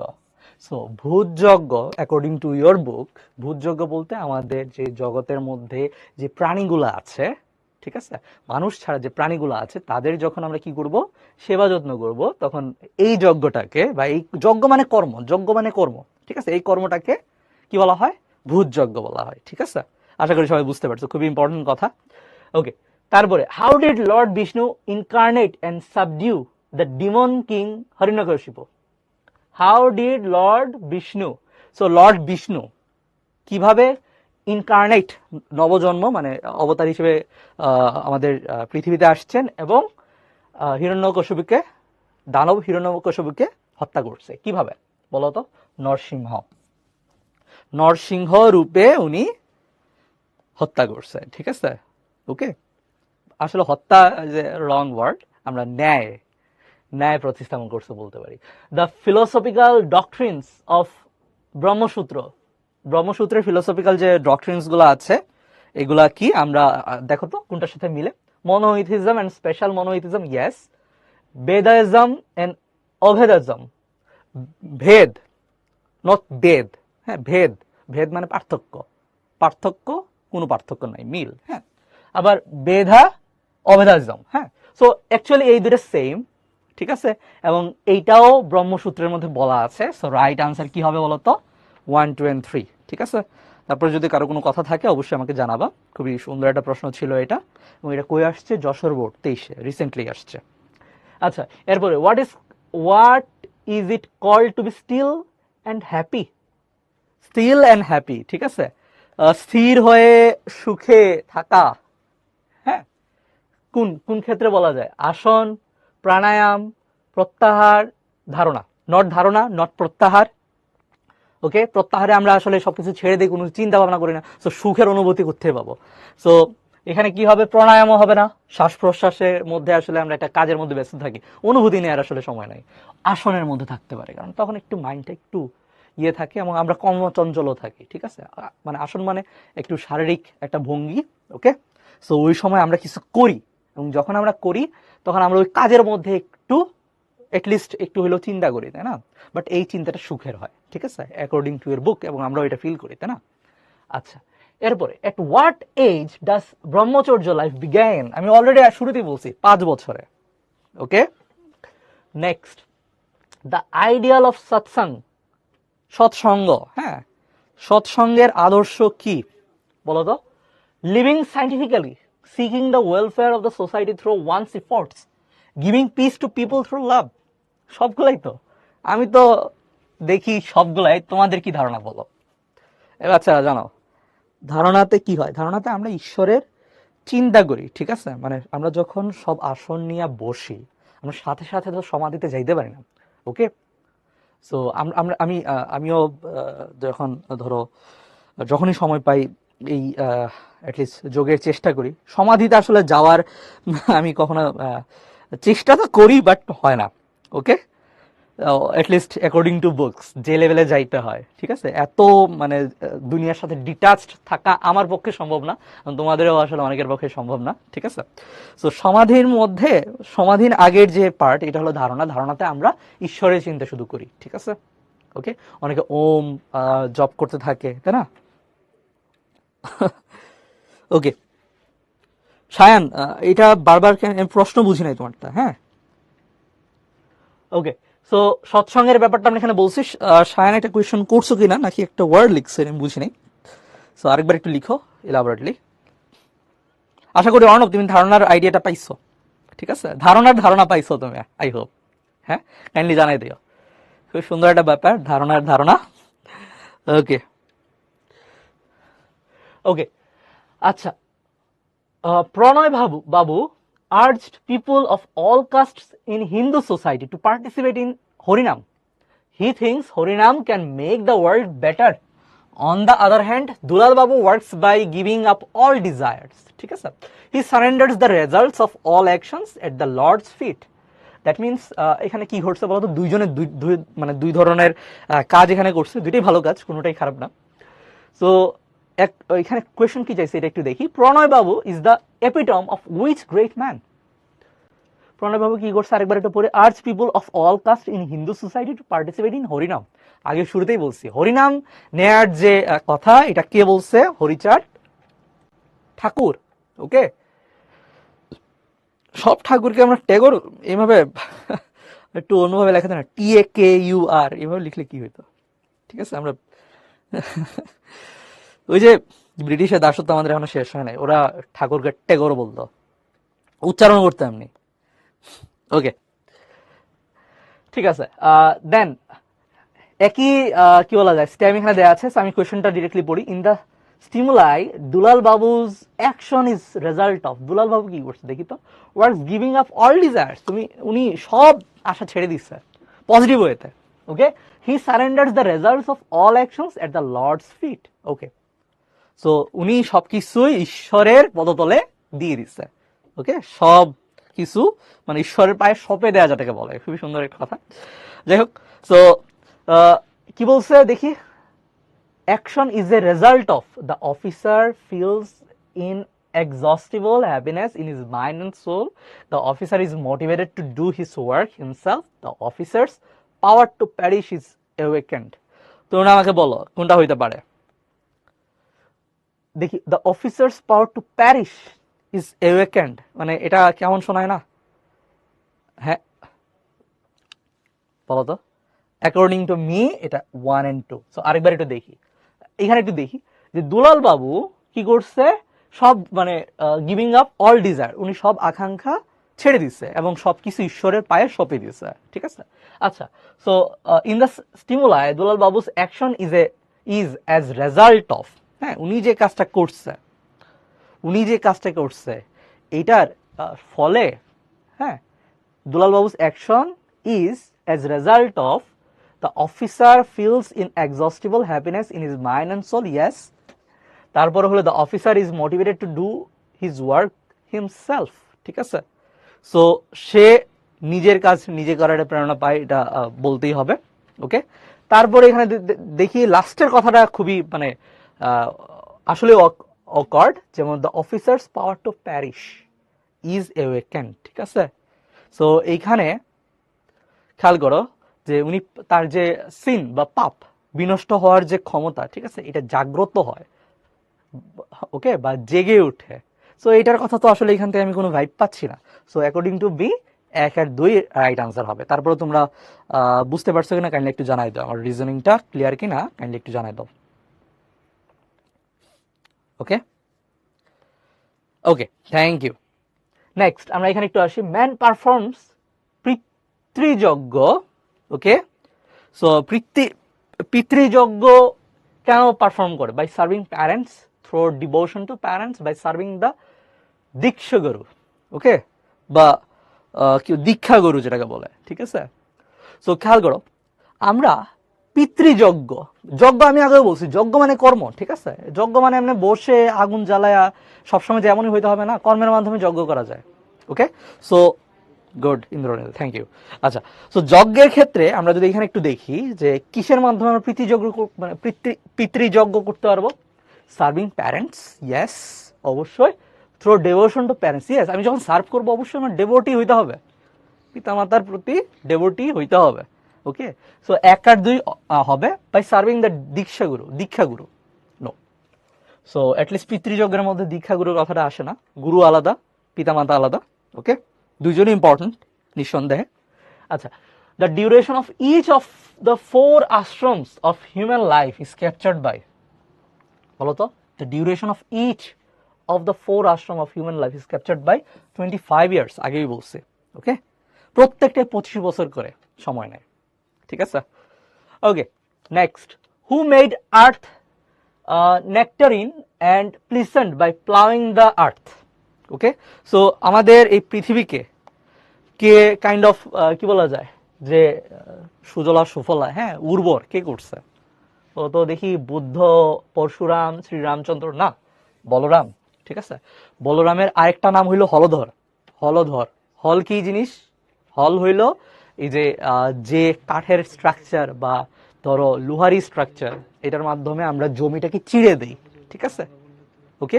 সো এর মাধ্যমে কি হয় বলতো, এটা জমির মধ্যে একটা আলোড়ন সৃষ্টি হয়, জমি উর্বর হয়, ওকে। জমি উর্বর, প্রত্যেকটা আসলে ধরো বিশেষ করে কৃষকেরা, হ্যাঁ, তারা যখন জমি চাষ মানে জমিতে ফসল উৎপাদন করা শুরু করে, প্রথমে কি করে জমি কর্ষণ করে, ঠিক আছে।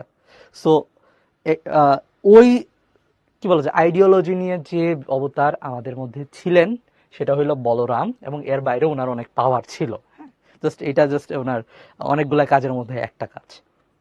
আচ্ছা, এখন giving the responsibility of family on the children, mister Debesh left home and led a life of boiragya, performing rituals in the religious institutions. At what age is he according to the ashram dharma? At what stage is he according to the ashram dharma? আচ্ছা, আশ্রম ধর্মের মধ্যে 4টা part আছে আমরা জানি, আরেকবার একটু পড়ি দেখি। Giving the responsibility of family on the children, mister Debesh left home, ঠিক আছে, and led a life of boiragya, performing rituals in the religious institution. So এটা আমি আগেও বলছি যে আমরা বানপ্রস্থ, ওকে, বানপ্রস্থে কি করি, আমাদের দায় দায়িত্বই সন্তানদের উপরে ছেড়ে দেই এবং সন্তানদের ওইভাবে ক্যাপেবল করা আমাদের আসলে একটা কাজের মধ্যে পড়ে, ওকে। আমরা সেটা অবশ্যই করব ইন ফিউচার, ঠিক আছে। সো এটা কি হবে বলতো, বানপ্রস্থ, ওকে, বানপ্রস্থ। আচ্ছা, ওকে, আচ্ছা, এখানে একটা কথা আছে, সন্ন্যাসের যে ব্যাপারটা, তখন আমরা একদম টোটালি সবকিছু ছেড়ে দিই। বানপ্রস্থার মধ্যে স্টিল আমাদের সাথে স্ত্রী সন্তান থাকে, বাট আমরা কি করি বলতো, যে চেষ্টা করি সবার কাছ থেকে নির্জনে থাকতে, ঠিক আছে? কাজ তখনও করা হয়, যেটাকে বলা হয় মুনি, মানে মুনির যে কাজ, মুনি ঋষি, ওকে, যারা বনে জঙ্গলে থেকে নিজের কাজ করে। অবশ্যই সন্ন্যাসে একদম টোটালি ঈশ্বরের সেবায় লীন থাকে, দুটার মধ্যে পার্থক্য আছে। বানপ্রস্থেরই আপগ্রেডেড ভার্সন এটা হইল সন্ন্যাস, ঠিক আছে? জাস্ট মানে অনেকেই দেখলাম যে সন্ন্যাস লিখতেছো, ওকে, সো দুইটার মধ্যে একটু ঝামেলা হইতে পারে, একটু সাবধান। কিছু কিছু কোয়েশন এখানে খুবই মানে কি বলা যায়, কনফিউজিং আছে, ওকে, সো ওইগুলো এখানে এই স্লাইডের মধ্যে অবশ্যই তোমরা পাবা। আচ্ছা, তারপরে আমরা যদি একটু সামনে আগাই, আগে কোয়েশনটা পড়ি, তারপরে আমরা এই অনুসারে ইয়াতে যাবো না, স্টেমে যাবো না। What was the main motto of Gobinda Babu in sacrificing the result of work to Ishwar? ঠিক আছে, মানে কর্মের যে ফল, উনি যদি এটা স্যাক্রিফাইস করে, ঠিক আছে, ত্যাগ করে, ঈশ্বরের কাছে ত্যাগ করে, তাইলে এটার মোটোটা কি বলতো? নলেজ। আচ্ছা, এখান থেকে আমার মনে হয় স্ট্যাম্প পড়ার তো আমি দরকার দেখতেছি না, তাই না? সো উনি কি বলা যায়, যে ফলের ইচ্ছা কি করছে, ত্যাগ করছে। আচ্ছা, যাই হোক, এটা একটু পড়ে নেই, চলো। গোবিন্দ বাবু is a general house holder, okay, he tries to work sacrificing it's result in all sectors besides bearing children and earning money in family, okay, so he tries to work sacrificing its result in all sectors besides bearing children and earning money in family. It's the main motto of his life, but sometimes he hesitates, thinking that if his children will take his responsibility at his old age or not, ঠিক আছে? ওকে, so উনি সবই করে, but উনার একটা শঙ্কা আছে যে মানে উনার ছেলে বা সন্তান উনার ফিউচার রেসপন্সিবিলিটি নিবে কিনা, ওকে। যাই হোক, আরেকবার এটা একটু পড়ি। What was the main motto of Gobinda Babu in sacrificing the result of work to Ishwar? Main মোটোটা কি এখানে? দেখো, নলেজ, ভক্তি, মোক্ষ, কর্ম। সো উনি সবই করে, বাট তারপরে একটু টেনশন হয় যে এরপরে উনি যখন বয়স্ক হবে তখন ছেলে ফেলে দায়িত্ব নিবে কিনা, ঠিক আছে? সো খেয়াল করো, এখানে আমরা যা দেখতে পাচ্ছি, অ্যাটলিস্ট এই কথায়, যে আমি আমার কাজের ফল ত্যাগ করে দিছি ঈশ্বরের কাছে। সো এটার মেইন মোটোটাই হলো মোক্ষ, ওকে, বা মোক্ষ বা স্যালভেশন, ঠিক আছে? এটার জন্যই উনি কাজ করে। স্টিল ওনার মধ্যে একটু টেনশনও কাজ করে যে আচ্ছা ঠিক আছে, আফটার লাইফে আমি মোক্ষ পাইলাম, বাট এখন আমি আমার পরবর্তী লাইফ আমার কি কষ্টে কাটবে কিনা। হ্যাঁ, যাই হোক, what is the reason behind the failure to get the desired goal of Govinda Babu? What is the reason behind the failure to get the desired goal of Govinda Babu? দেখি, মানে ওই যে বললাম না, উনি সবই তো করতেছে, তারপরে উনি কেন ফেল হইতেছে? অ্যাটলিস্ট এত শঙ্কা, এটাও তো আসলে ফেলিয়ারের বিষয়, তাই না? So what is the reason behind the failure to get the desired goal of Gobinda Babu? Subjectivity, fondness for the children, anxiety for future security. হ্যাঁ, কাইন্ড অফ বলতে পারো। এখানে আমি আটকাই গেলাম, anxiety for future security. Future, আসলে ফিউচার মানে far future না, এটা নিয়ার ফিউচার, ঠিক আছে? যাই হোক, আমিও বেশি কঠিন কঠিন কথা বলে ফেলতেছি, ওকে। ল্যাক অফ অ্যাটেন্টিভনেস টুয়ার্ডস, না ল্যাক নাই, সে তো আসলে তার কর্ম সব ঈশ্বরের কাছেই সঁপে দিচ্ছে, কর্মের ফল। হ্যাঁ, সো ফরনেস ফর দ্য চিলড্রেন, না, এটার জন্য আসলে ফেলার না, অ্যাকচুয়ালি অ্যাংজাইটি। সবাই ছেলে সন্তান মানে সন্তানদের আসলে পছন্দ করে, ওকে, করবে, এটাই স্বাভাবিক, ঠিক আছে? এটা মানে প্যারেন্টসের ধর্মই এটা, ওকে। সো এইখানে আসলে খারাপ কিছু দেখার সুযোগ নাই, অ্যাকচুয়ালি অ্যাংজাইটি, ঠিক আছে, চিন্তা, দুশ্চিন্তা, ওকে। সো এটাই আসলে তার আসলে যদি ফেল হয় তাহলে ফেইলের কারণ হয়ে দাঁড়াবে, ঠিক আছে?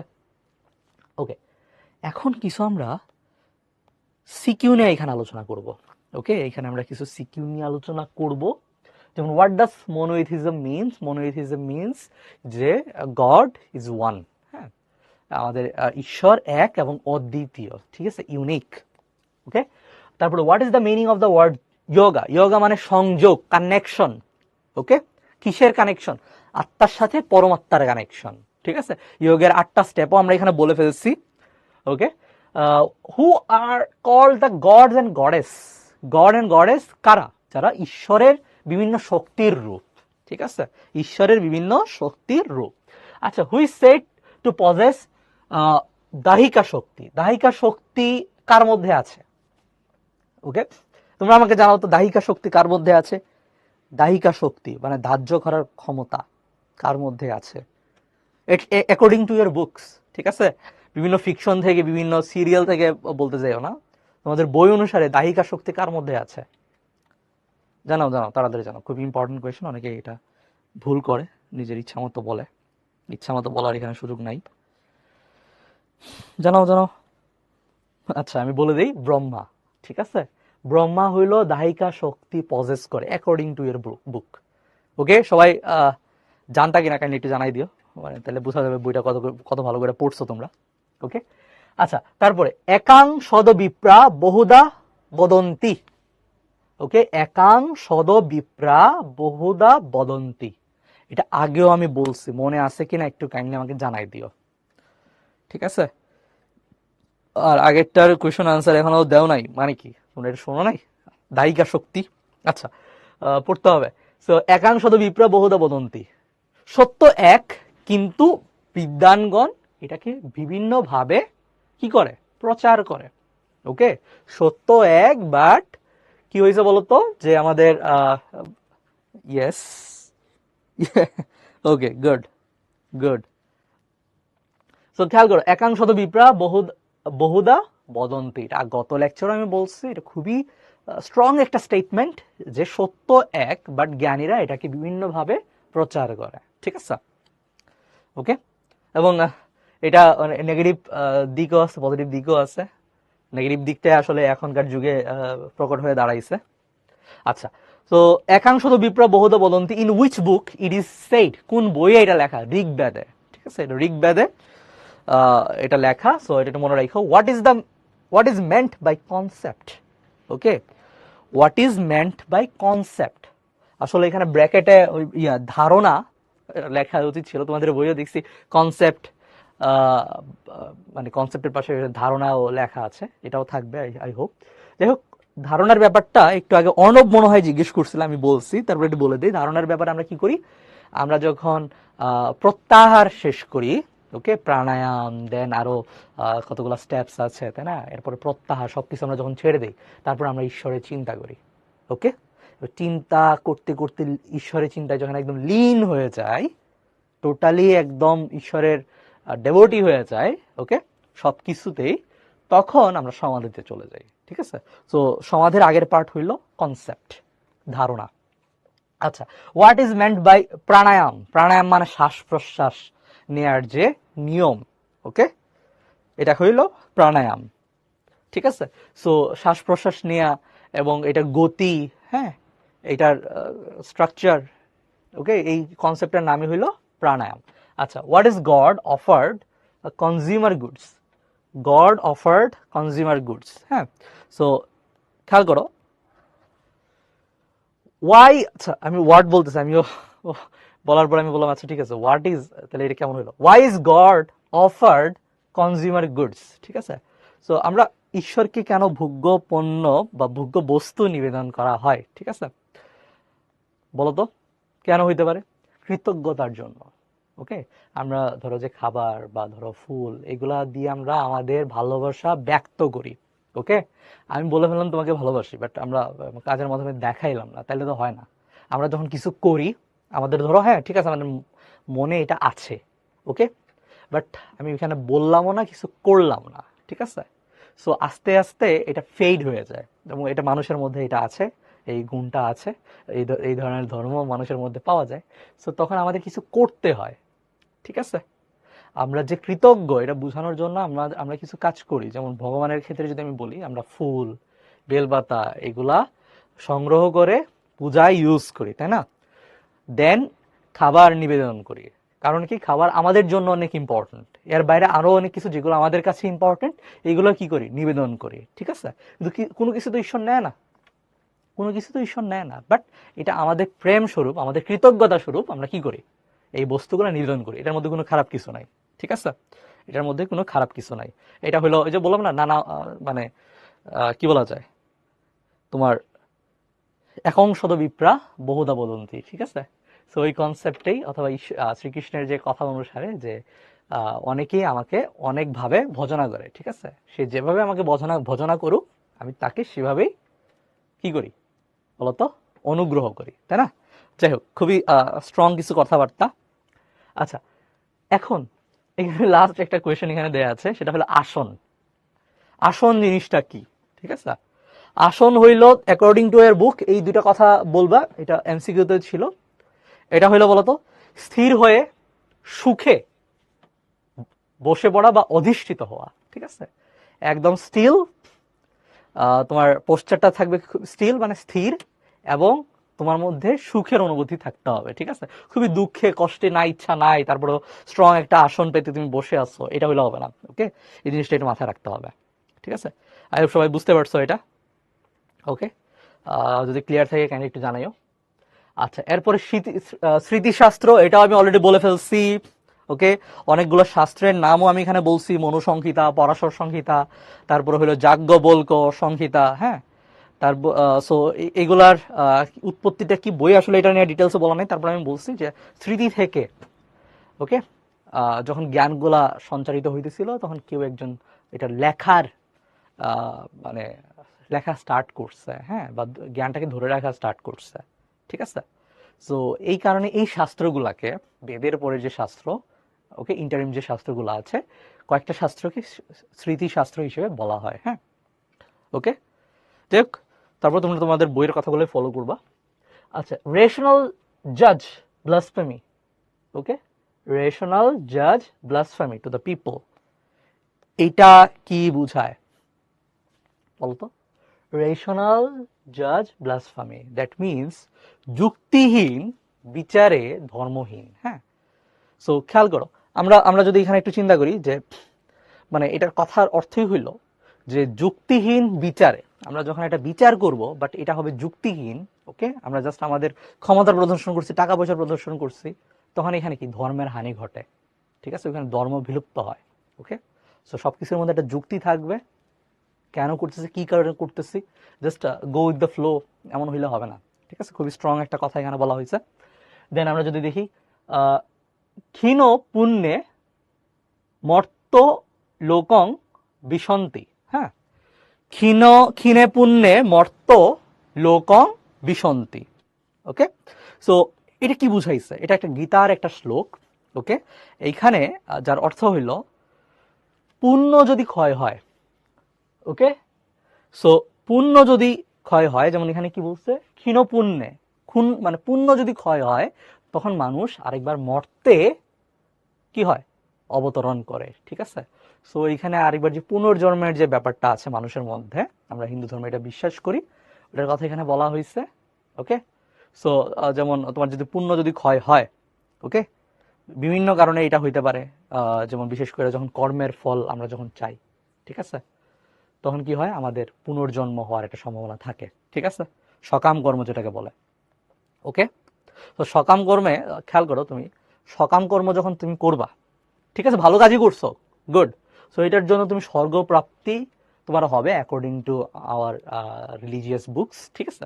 তুমি যখন ভালো কাজ করছো, বাট কাজটা হলো সকাম কর্ম, তখন তুমি স্বর্গ লাভ করবে, নো ডাউট। বাট স্বর্গ লাভ করলে তখন কি হয়, তুমি তুমি যে কাজটা করছো এটার এগেনস্টে তুমি একটা পাইছো, রেজাল্ট পাইয়া গেছো, ঠিক আছে, রেজাল্ট তুমি পাইয়া গেছো। ওকে, তো তোমার পুণ্য বা এই যে কি বলা যায়, পুণ্যের এগেনস্টে যে তোমার রেজাল্ট, এটা যখন পাবা তখন পুণ্যগুলো ক্ষয় হবে, এবং এরপরে তুমি আরেকবার মর্তে বা পৃথিবীতে অবতরণ করবা, ঠিক আছে। এটাই নিয়ম। ওকে, এটা আমরা বিশ্বাস করি। যাই হোক, সো নিষ্কাম কর্ম আমরা করবো, যদিও করাটা টাফ।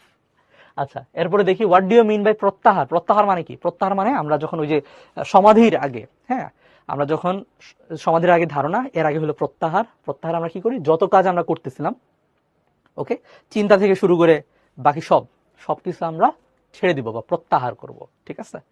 ওকে, কোনো কাজে আমরা লিপ্ত হব না। আচ্ছা, এখন আমরা কিছু সিকিউ নিয়ে আলোচনা করব। আমরা এখানে কোয়েশনের ভাইবটা দেখব, স্টেমে কি বলছে এটা নিয়ে আলোচনা করব। এরপরে এটার আনসার কেমন হইতে পারে, এত আনসার তো ডিটেলস আমি এখানে বলবো না, জাস্ট কি করা যাবে এটার হিন্টস নিয়ে আমি একটু কথা বলবো, ঠিক আছে। ওকে, তাহলে চলো একটু দেখি। The teacher tells the students about a special time in the classroom. At that time the form of religious ceremony was yajnakriya, হ্যাঁ, and the sages were hedonistic and pro-life. Okay, hedonistic and pro-life. আচ্ছা, এখন scenario 2 তে কি বলছে? Mohini Babu is associated with a religious organization, the principles of which are 5. The main pillars of this society are education, agriculture, industry and good marriage. Okay, so আমরা এখানে একটু দেখি C নাম্বারে কি বলছে, 4D তে কি বলছে, তারপরে আরেকবার স্টেমে যাব না। খেয়াল করো, mister teacher, which developmental stage of Hinduism did the students talk about? Explain in the light of textbook. Okay, so the teacher tells the students about a special time in the classroom. At that time the form of religious ceremony was Yoggokriya. The sages were hedonistic. হ্যাঁ, so এইখানে খেয়াল করো, sages were hedonistic মানে সুখবাদী, ঠিক আছে, আর pro life মানে কি? জীবনবাদী। ওকে, এই ওয়ার্ডগুলো আমি একটু মিনিংটা বলে দিলাম তোমাদের। এখন খেয়াল করো, টিচার হিন্দু ধর্মের কোন ডেভেলপমেন্ট, ওকে, বা বিকাশমান স্টেজের কথা আমাদের স্টুডেন্টদের বলছে? তোমাদের কি আইডিয়া? আমাকে একটু জানাও তো, এখানে কোন স্টেজের কথা এইখানে বলা হয়েছে? স্পেশাল টাইম, হ্যাঁ, about a special time. At that time the form of religious ceremony was yajnakriya. ঠিক আছে, সো কোন সময় বা যজ্ঞ ক্রিয়া আমরা করতাম? ঠিক আছে, কাইন্ডলি একটু জানাও তো, যজ্ঞ ক্রিয়া কখন ছিল? জাস্ট অগ্নিকে সাক্ষী রেখে, ঠিক আছে, আমরা যখন কোনো জিনিস দিতাম, যজ্ঞ ক্রিয়া যখন হইতো, এটা হলো বৈদিক। আমাদের 3টা স্টেজ আছে, একটা হলো বৈদিক যুগ, পৌরাণিক, আর একটা হলো আধুনিক। এটা মাথায় রাখবা। এই সম্পর্কে প্রথমে লিখতে হবে যে বৈদিক, পৌরাণিক আর হলো আধুনিক। ওকে, এখন টিচার যে কথাটা ক্লাসরুমে বলছে যে যে সময় রিলিজিয়াস সেরেমনি ওয়াজ, মানে ধর্মীয় অনুষ্ঠানই হলো শুধু যজ্ঞক্রিয়া, ঠিক আছে, এবং সেজেস বা মুনি ঋষির যে কথাবার্তা আছে, হেডোনিস্টিক মানে কি বলতো, যে সুখবাদী, হ্যাঁ, এবং জীবনবাদী, জীবন নিয়ে তাদের কথাবার্তা, ঠিক আছে, আর যজ্ঞের মাধ্যমে উনি ঈশ্বরের প্রার্থনা করা, ঠিক আছে। সো এটা বৈদিক যুগের কথা এখানে বলা হয়েছে, এবং বৈদিক যুগের খুবই সুন্দর একটা বিস্তারিত বর্ণনা তোমাদের বইয়ে দেওয়া আছে, এটা ভালো করে একটু পড়বা। ওকে, তারপরে যদি কারো কোনো প্রশ্ন থাকে, হ্যাঁ, ইয়েস, এত সময় লাগে কেন? আমি তো ভাবছিলাম যে তোমরা এটা দেখি আনসার দিয়ে দিবা। তো যজ্ঞক্রিয়া যখন বলছে, এখন তো আমরা যজ্ঞক্রিয়া আসলে পার্ট, অনেকগুলা ধর্মীয় অনুষ্ঠানের পার্ট, যেমন দুর্গাপূজায় আসলে যজ্ঞক্রিয়া হয়, এটা পার্ট, তাই না? আচ্ছা, analyse the in the light of the standard text book of the organisation to which Mohini Babu is associated. Mohini Babu is associated with a religious organization, the principle of which are 5. The main pillars of the societies are education, agriculture, industry and good marriage. Okay, so Mohini Babu কোনটা বলো তো? এটা আমার মনে হয় এখানে যারা অনেকে জয়েন করে আছো তারা অবশ্যই নাম শুনছো। মোহিনী বাবু অ্যাকচুয়ালি সৎসঙ্গ, ওকে, সৎসঙ্গ বা এইটার উচ্চারণ সৎসঙ্গ এইভাবে বলে, সৎসঙ্গ কি বলা যায়, ধর্মীয় যে সংগঠন আছে এটার অনুসারী। ওকে, এবং এটা প্রতিষ্ঠা করছে শ্রী শ্রী অনুকূল চন্দ্র ঠাকুর, ঠিক আছে, অনুকূল চন্দ্র ঠাকুর চতুরা, হ্যাঁ, ওকে ওকে ওকে, গুড,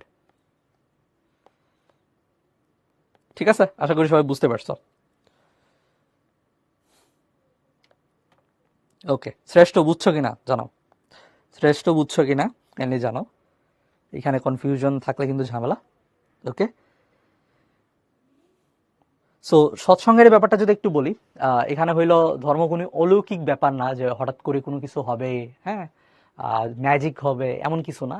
এই ধর্ম সম্পূর্ণই বিজ্ঞান ভিত্তিক জীবন পদ্ধতি, ঠিক আছে, এটাই ছিল ওনার মটো। এবং বিজ্ঞান ভিত্তিক যেহেতু মানে জীবন পদ্ধতি, তাহলে অবশ্যই এখানে শিক্ষা, এগ্রিকালচার, ইন্ডাস্ট্রি, গুড ম্যারেজ, বিবাহের ব্যাপারটা আসবে। ওকে, গ্রেট। সো এটা নিয়ে আশা করি তোমরা লিখতে পারবা। আচ্ছা, তারপরে যদি সামনে আগাই, আগে কোয়েশ্চেনগুলো পড়ি, ওইটার রেসপেক্টে আমরা স্টেমে যাব। In the light of the text book describe the Ashram religion of Shojib's grandfather. Shojib is now 4 years old. He never saw his grandfather growing up. So one day, Shojib asked his father about his grandfather. his grandfather said that his father said that your grandfather is now living in the fourth stage of ashram, that is সন্ন্যাস। ওকে, তো সন্ন্যাস সম্পর্কে তোমরা বিস্তারিত একটা রচনায় লিখে ফেলতে পারবা। আচ্ছা, do you think Sajib's grandfather's asceticism is reasonable? Comment in favour of the answer. ঠিক আছে, সো খেয়াল করো, asceticism মানে কি? সন্ন্যাস। ঠিক আছে, ভেরি স্যাড। হ্যাঁ, সন্ন্যাস। Do you think that Sajib's grandfather's asceticism is reasonable? Yes, অবশ্যই অ্যাটলিস্ট বলতে হবে, যদিও মডার্ন ওয়ার্ল্ডে কি বলা যায় যে এটা একটু টাফ, আমরা এমন করি না, তাই না? খুব অল্প করলেও আসলে কি বলা যায়, খুব অল্প করলেও খুব অল্প, অ্যাটলিস্ট আমার জানা নাই। ঠিক আছে, সন্ন্যাস ধর্ম বা অ্যাটলিস্ট আমিও যদি আমার বাবা এটা করতে চাই, আমি কতটুকু এটা অ্যালাউ করব। হ্যাঁ, কারণ এখন সমাজে টোটালি বাবা মা মানে আমার দায়িত্বে বা সন্তানের দায়িত্বেই থাকে। ঠিক আছে, সন্ন্যাস জীবনে উনি মানে অ্যাটলিস্ট অ্যাকর্ডিং টু বুকস কই যায়? পাহাড়ে যায়, হ্যাঁ, বনে জঙ্গলে, নির্জন জায়গায় যায়। এখন পৃথিবীতে নির্জন জায়গায় কই? নির্জন জায়গায় থাকলে ওইখানে চুর চোরটা সব কিছু বসে থাকে। হ্যাঁ, তো আমার মনে হয় না একদিনও আসলে মানে এই অ্যাটলিস্ট এই ধ্যান করতে পারবে। হ্যাঁ, অ্যাটলিস্ট আমার জানা জায়গা তো নাই। ঠিক আছে, দুনিয়া এখন চেঞ্জ হয়ে গেছে। বাট তোমরা কি ওটা লিখবে নাকি যে না এটা ভালো না? না, হিন্দু ধর্ম মতে এভাবে লিখতে হবে, হিন্দু ধর্ম মতে অ্যাকর্ডিং টু হিন্দু ধর্ম ইট ইজ রিজনেবল। ঠিক আছে, it is asceticism is reasonable. ঠিক আছে, ওকে, ইয়েস, শ্রেষ্ঠ, খুবই সুন্দর একটা কথা বলছো। সো আমার যেটা মনে হয় শ্রেষ্ঠ একটা কথা বলছে যে প্রমিনেন্ট আশ্রম ইজ গার্হস্থ। ইয়েস, গার্হস্থের মধ্যে তুমি ব্রহ্মচর্যের যে জ্ঞানটা পাইছো এটাও অ্যাপ্লাই করো, তোমার যে দায়িত্ব পিতামাতার প্রতি এটাও আসলে পালন করা হয়, সন্তানের প্রতিও দায়িত্ব পালন করা হয়। হ্যাঁ, নিজে অনেক কাজ করে, কাজের মধ্যে আসলে ভালো থাকে মানুষ, তাই না? ওকে, next, which era in the textbook corresponds to the era of Hinduism mentioned by Prabhupada Advaita Acharya? হ্যাঁ, সো প্রভুপাদ অদ্বৈত আচার্য। হ্যাঁ, সো খেয়াল করি, আমরা এখানে একটু পড়ি। Gopal and Gautam are two friends. Gopal is a devotee of Krishna. He attends a religious meeting in the village. There, Prabhupada listened to Advaita Acharya. He said there was a time in Hinduism when scriptures like Gita and Bhakti were rich. On the other hand, Gautam is a Shiva worshipper. He thinks that attaining God is possible in Shaiviti worship. There was a disagreement between the two. At one point, both of them came to the conclusion that the goal of the both views is to gain God. বেশ লম্বা একটা আসলে stamp ছিল। ওকে, so এখানে যদি একটু দেখি,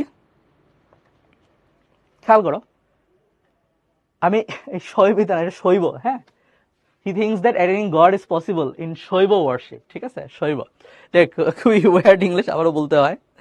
ওকে ওকে, তাহলে চলো এটা একটু দেখি। Which era in the textbook corresponds to the era of Hinduism mentioned by Prabhupada Advaita Acharya? হ্যাঁ, সো উনি কি বলছে দেখি। Gopal and Gautam are two friends. Gopal is a devotee of Krishna. He attends a religious meeting in the village. There, Prabhupada listened to Advaita Acharya. He said there was a time in Hinduism when scriptures like Gita and Bhakti were rich. Okay, so বলতো কোন যুগের কথা বলা হয়েছে? গীতা এবং ভক্তি। ভক্তি যে গ্রন্থগুলো আছে এগুলো অ্যাকচুয়ালি পৌরাণিক। হ্যাঁ, পৌরাণিক, তোমাদের বইয়ে একটু দেখো যে পৌরাণিক যুগে আসলে কি বলা যায়, এই ভক্তি যুগের প্রচার সবচেয়ে বেশি হয়েছে পৌরাণিক যুগে।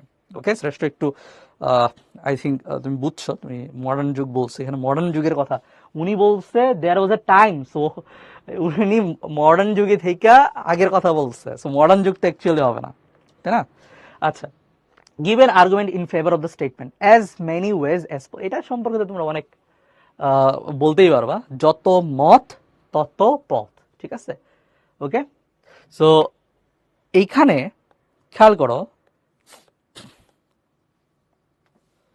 এটার সম্পর্কে given argument in the favour of the statement, Shri রামকৃষ্ণের কথা সম্ভবত যতটুকু মনে পড়ে, ঠিক আছে, যত মত তত পথ। তুমি এবং এটার মধ্যে তুমি একংশদ বিপ্রা বহুধা বদন্তি, এটা মনে রাখিও। এই একটা কথা তুমি অনেক জায়গায় আসলে ইউজ করতে পারবা, ঠিক আছে। এবং হিন্দু ধর্ম আসলে টোটালি এই লাইন বা এই কথাটার উপরে বিস্তৃত, হ্যাঁ। যাই হোক, সো এখানে I hope as many ways as possible, ঠিক আছে, যত মত তত পথ। ওকে, যদিও আমার মনে হয় আসলে এই আমি যত মত তত পথের সাথে এই লাইনটা একটু কি বলা যায়, একটু ওই ভাবটা নিতে পারতেছে না, তাই না? যাই হোক, সবাই পারবা কিনা কাইন্ডলি আমাকে জানাই দিও। যত মত তত পথ, এটা সম্পর্কে আমি আগেও বলছি, ঠিক আছে। তো এটা সম্পর্কে তোমরা বলতে পারবা কিনা না লিখতে পারবা কিনা এটা কাইন্ডলি আমাকে জানাই দিও, ঠিক আছে। বাকিগুলা তো আমি নতুন ছিল, বাট অ্যাটলিস্ট এই কোয়েশনটা আমার 2টা লেকচারের মধ্যে বিস্তৃত। ওকে, জানো, গুড। ওকে, এখন এখানে একটু দেখি, খেয়াল করো, which is not included included to জম, শৌচ, ব্রহ্মচর্য, অস্তেয়, সত্য, শৌচ, ঠিক আছে। According to me, according to your book, শৌচ ইনক্লুডেড না, ঠিক আছে। আচ্ছা, এরপরে দেখি কর্মণ্যবাধিকারস্তে মা ফলেষু কদাচরণ। It has been said, it has been said Veda, Chandi, Gita, Purana. কোন জায়গায় এটা বলা হয়েছে? গীতায়। এটা শ্রীকৃষ্ণের খুবই পপুলার একটা কথা। ওকে, তারপরে দেখি দ্য গুণাবতার অফ পরমেশ্বর, গুণাবতার অফ পরমেশ্বর, পরমেশ্বরের গুণাবতার কারা? কার্তিক, গণেশ, নো। ব্রহ্ম, বিষ্ণু, কার্তিক না। ব্রহ্ম, Vishnu, Krishna, no. Brahma, Vishnu, Maheshwar, yes.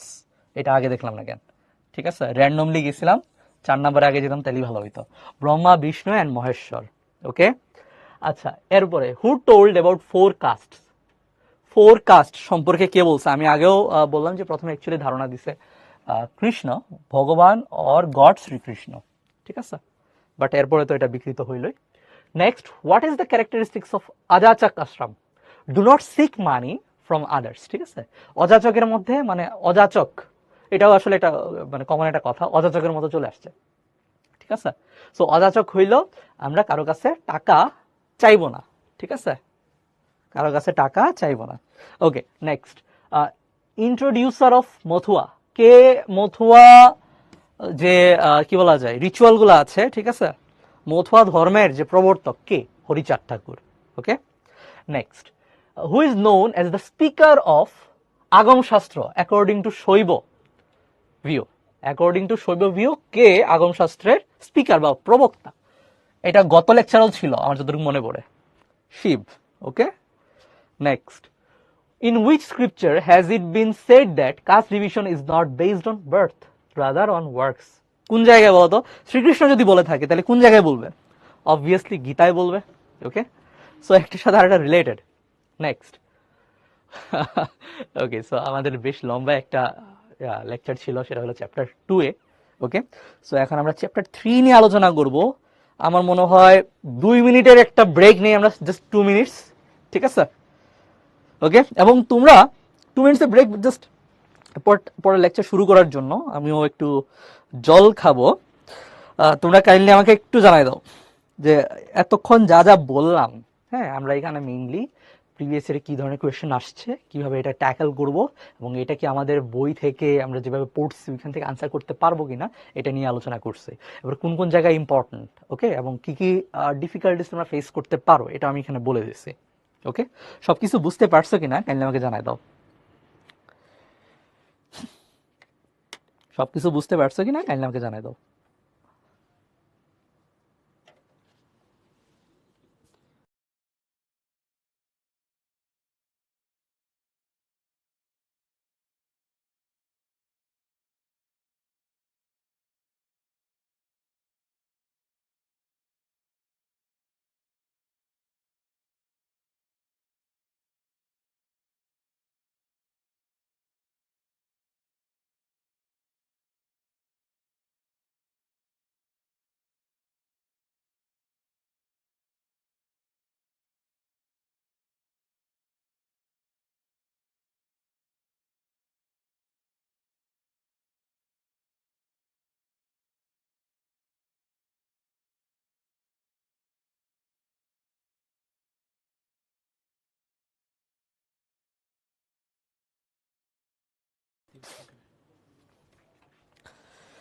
Okay, good. Indranil, thank you, অনেকে জানাইছো। সবাই কাইন্ডলি একটু জানাও যা যা আমরা চ্যাপ্টার 2 তে বেশ ইন্টারেস্টিং ছিল। আমিও পড়ায় আসলে অ্যাকচুয়ালি মজা পাইছি, প্লাস আশা করি নিজেও এগুলো পালন করে একটা উন্নত জীবন যাপন করব। হ্যাঁ, তোমরাও সেটা করবা। ওকে, গুড। ঠিক আছে, তাহলে চলো আমরা এখন চ্যাপ্টার 3 শুরু করে দিই। চ্যাপ্টার 3 আরো ইন্টারেস্টিং। চ্যাপ্টার 2, সরি, চ্যাপ্টার 3 আরো interesting. So religious customs and ceremonies. হ্যাঁ, রিলিজিয়াস কাস্টমস অ্যান্ড সিরামনিস আমরা এখানে আলোচনা করব। প্রথমে যদি প্রিভিয়াস ইয়ারের কোয়েশ্চেনগুলো একটু দেখি, তো দেখতেই পাচ্ছ এমসিকিউর জন্য তো ইম্পর্টেন্ট, সিকিউর জন্য ইম্পর্টেন্ট। হ্যাঁ, সো খেয়াল করো, the origin and evolution of Hindu religion. Wait, এটা কি ভুলবশত এখানে চলে আসছে নাকি? রিলিজিয়াস, আচ্ছা, এটা একটু ভুলবশত এখানে আসছে, কারণ এটা আমরা আগের চ্যাপ্টারে আলোচনা করে ফেলছি। ঠিক আছে, ইভলিউশন সম্পর্কে। ঠিক আছে, তো এটার জন্য দুঃখিত। চলো আমরা একটু সামনে আগাই। Ritual and religious festivals. ঠিক আছে, রিচুয়াল অ্যান্ড রিলিজিয়াস ফেস্টিভ্যালস। ওকে, এখন খেয়াল করো, আমরা সারা বছর ধরে অনেক ধরনের অনুষ্ঠান পালন করি, তাই না? সো একটা কথায়ও আছে যে 12 মাসে 13 পার্বণ। ওকে, 12 মাসে 13 পার্বণ। সামনে 13 পার্বণ গুলা কি, এটাও তোমাদের বই খুব সুন্দরভাবে স্টেপ বাই স্টেপ এখানে দেওয়া আছে, আমি নামগুলো বলবো না। সো কিছু মানে কিছু রিচুয়াল আছে যেগুলো আমাদের পালন করতে হয়, কিছু অনুষ্ঠান আছে যেখানে সবাই একসাথে মিলিত হয়ে আমরা উদযাপন করি। উৎসব, ওকে, অনুষ্ঠান বা উৎসব। ঠিক আছে, দুইটা পার্টি এখানে আছে। তোমাদের বইয়ে দেখবা 13টা, মানে কি বলা যায়, 13টা কাজের নাম দেয়া আছে। আমি এখন কাজ বলবো। 13টা কাজের মধ্যে 2টা অনুষ্ঠানের মধ্যে পড়ছে, আর 9টা, বা কি বলা যায়, 9টা না, 11টা, হ্যাঁ 11টা পড়ছে হইলো ধর্মাচারের মধ্যে। ঠিক আছে, তো ধর্মাচার এবং অনুষ্ঠান, এই দুইটা মিলে আসলে আমাদের হিন্দু জীবন। ঠিক আছে, সো এই যে 13টা যে পার্টিকুলার কাজ, ঠিক আছে, পার্টিকুলার কাজগুলো কি বলতো, আচার এবং অনুষ্ঠান। হ্যাঁ, সো এই 13 আচার এবং অনুষ্ঠান আমাদের এই 12 মাসের মধ্যে আমাদের করতে হয় বা করা উচিত। ঠিক আছে, যাই হোক, এই কারণে কি বলে 12 মাসে 13 পার্বণ, এটা নিয়ে কোয়েশ্চেন আসে, আমি অলরেডি বলে ফেললাম।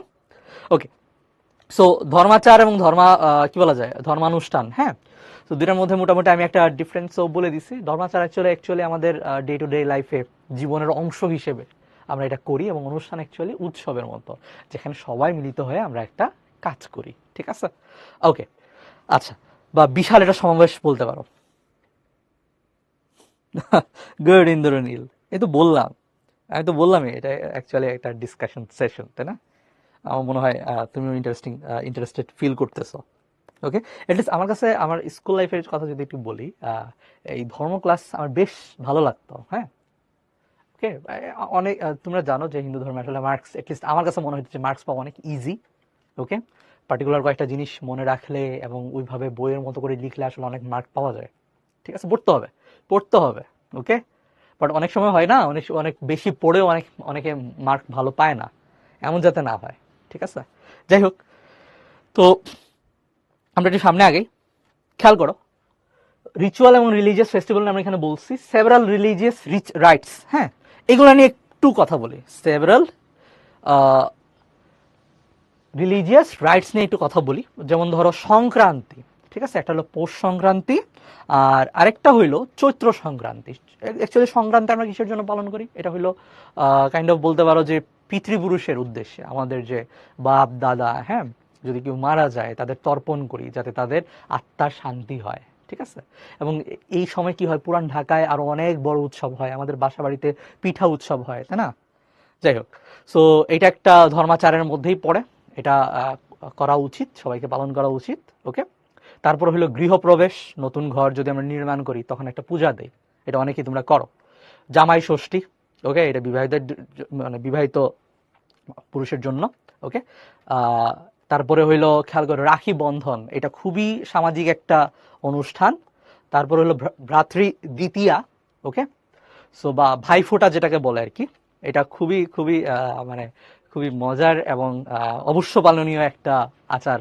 ঠিক আছে, এবং এখানে তুমি চিন্তা করো, এখানে এমন না যে পাড়া প্রতিবেশী সারা দেশ সবাই একসাথে হয়ে যায়, এটা তুমি এবং তোমার আশেপাশের কয়েকজন মানুষই এখানে কি করে, অংশগ্রহণ করে। ঠিক আছে, এবং মানে এটা করা উচিত, তাই না? আচ্ছা, তারপরে হলো বরণ।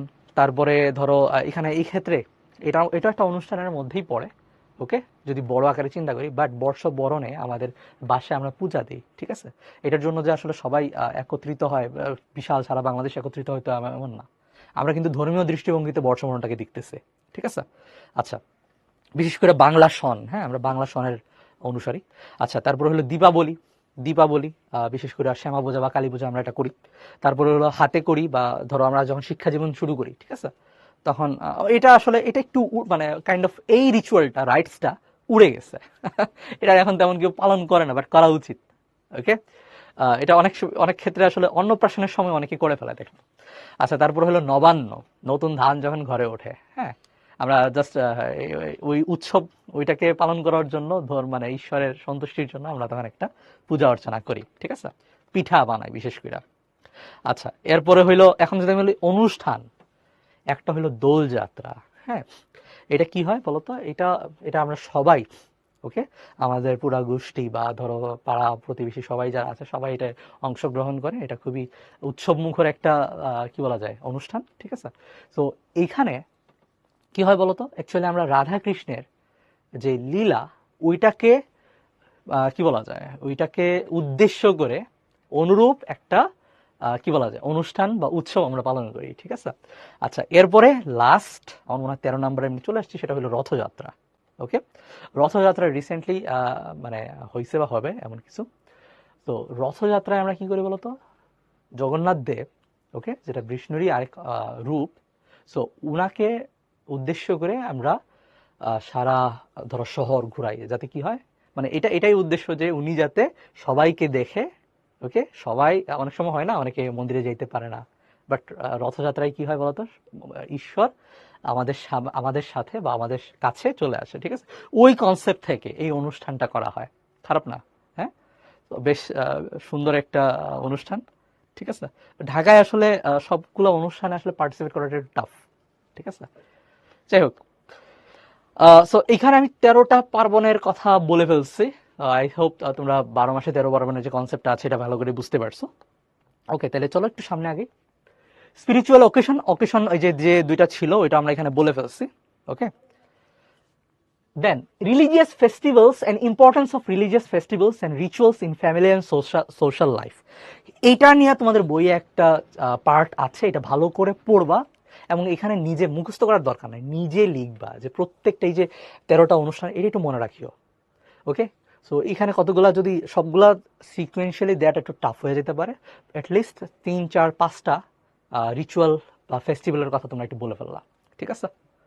সো যখন এটা বলবা এবং এখানে কিভাবে মানুষ একত্রিত হয়, একসাথে কাজ করে ঈশ্বরের জন্য, ওকে, সবকিছুর মধ্যে দেখো ঈশ্বরের একটা কনসেপ্ট আছে। আমরা যাই করতেছি ঈশ্বরের সাধনার জন্য করতেছি, ঠিক আছে, এবং এটা সামাজিকভাবে করতেছে, আনন্দিত হয়ে করতেছে, এখানে সুখের অনুভূতি আছে, ওকে। সো এই কনসেপ্টগুলা তোমরা এখানে লিখবা এবং অবশ্যই বইটা ভালো করে পড়িও। আচ্ছা, এরপরে হইল holy places of Bangladesh. So holy place, অনেকগুলো হোলি প্লেস আছে, আমরা অনেকেই হয়তো গেছি, ঠিক আছে।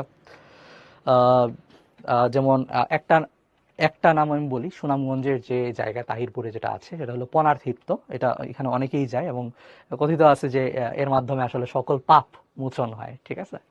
যাই হোক, সকল পাপ না মোচন হলেও অ্যাটলিস্ট ওই জায়গাটা খুবই সুন্দর, ওকে, তোমরা ওইখানে যাইতে পারো। এর বাইরে আরো কিছু পয়েন্ট বা তীর্থের কথা এখানে মানে আসবে, যেমন আদিনাথ, এটা খুবই ইম্পর্টেন্ট কনসেপ্ট। মানে কথিত আছে যে শিবের উপাসক হলো রাবণ, হ্যাঁ। রাবণ কি করছে একবার, মানে শিব কে তার লঙ্কায় নিয়ে যাওয়ার জন্য তুলে নিচ্ছে, হ্যাঁ, পুরা কি বলা যায় পর্বত তুলে নিচ্ছে, ঠিক আছে, মানে এই যে কৈলাস পর্বত তুলে নিচ্ছে। বাট শিব তখন বলছিল ঠিক আছে তুমি যদি আমাকে লঙ্কায় নিয়ে যাও ভালো, আমি এখানে থাকবো, বাট যাওয়ার সময় কোনো জায়গায় তুমি আমাকে রাখতে পারবা না, ঠিক আছে। আমি জানি না এই বই ঘটনা তোমার বইয়ে দেয়া আছে কিনা, আমি যতটুকু জানি আমি বলতেছি, এটা আবার লেখার দরকার নেই, তো তোমাকে জানানোর জন্য।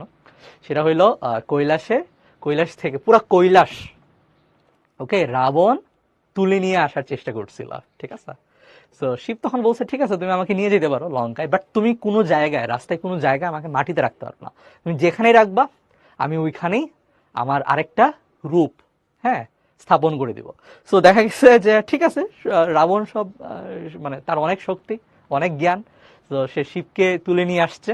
ওকে, বাট এই যে সে মানুষ, তাই না, মানব একটা ধর্ম তার মধ্যে আছে, মানুষ সরি দৈত্য, ঠিক আছে।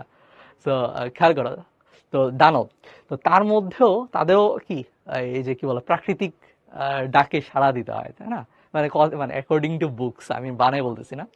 তো প্রকৃতির ডাকে সাড়া দিতে গিয়া সে কি করছে বলতো, এই যে শিবকে মৈনাক পর্বত, মৈনাক পর্বত হইলো এখন কক্সবাজারের মহেশখালীতে, ওকে, মানে ওইখানে শিবকে রাখছে, এবং শেষ মানে শিব তার সাথে আর লঙ্কায় যায় নাই, ওইখানে আদিনাথ মন্দির রূপে ওইখানে স্থাপিত হয়েছে, ঠিক আছে।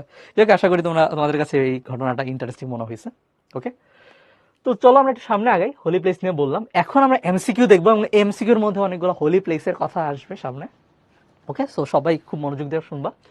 রাম দেবী worships one deity in the Nabanna festival, which deity is worshipped by her? Lakshmi, ঠিক আছে, লক্ষ্মী হলো ধন সম্পত্তির দেবী, সো উনি অবশ্যই লক্ষ্মীর পূজা করছে।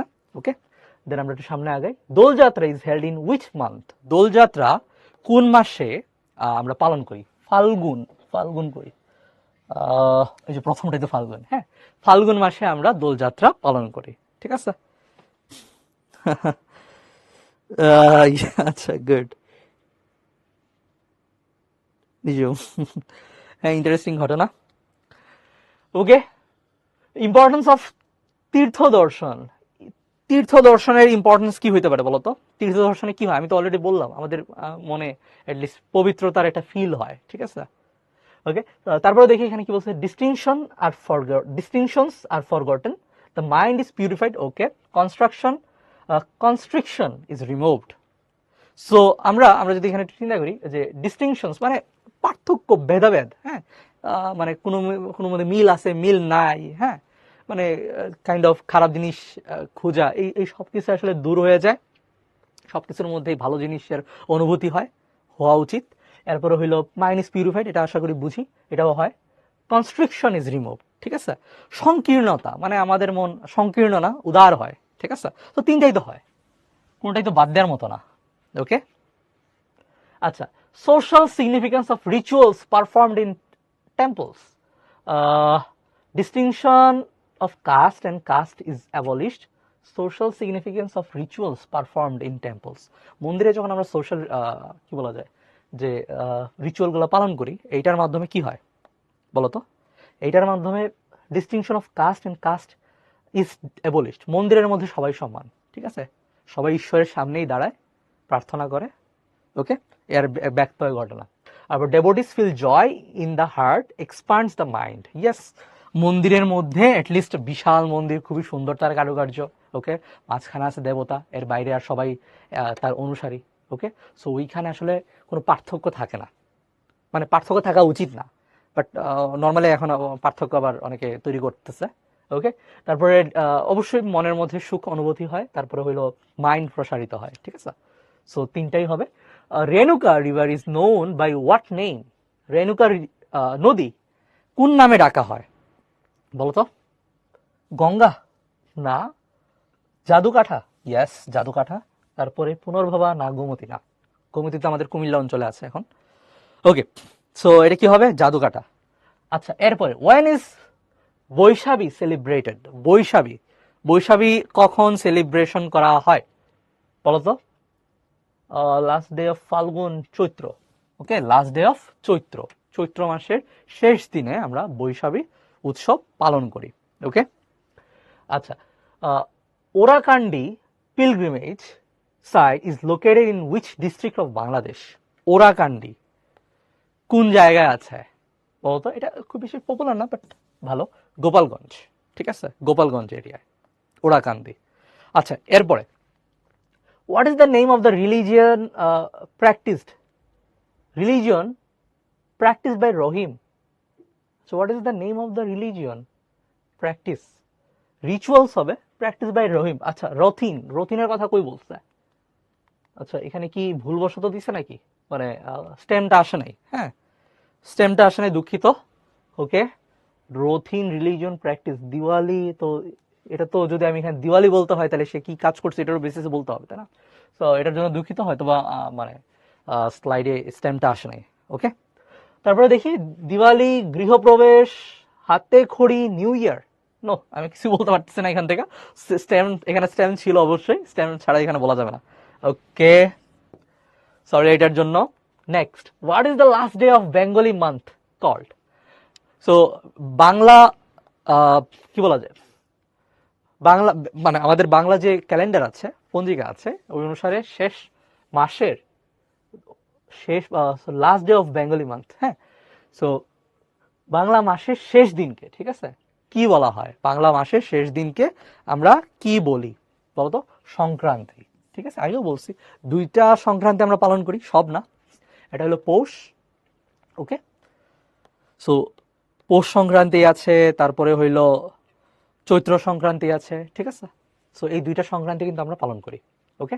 এবং পালন করার উদ্দেশ্যটা কি? মেইন উদ্দেশ্য হইল পিতৃতর্পণ। পিতৃতর্পণ মানে শুধু বাবার না, পিতৃপুরুষ যারা আছে, ঠিক আছে, আমাদের যে বয়োজ্যেষ্ঠরা আছে, বাবা, দাদা, দাদার দাদা, হ্যাঁ, সবার যাতে আত্মার শান্তি হয় এটার জন্য আমরা তর্পণ করি, ওকে, ঠিক আছে। সো তর্পণ করাও রিচুয়ালটা আলাদা। আচ্ছা, আশা করি সবাই বুঝতে পারছো, খুবই সুন্দর একটা কোয়েশ্চেন ছিল এটা।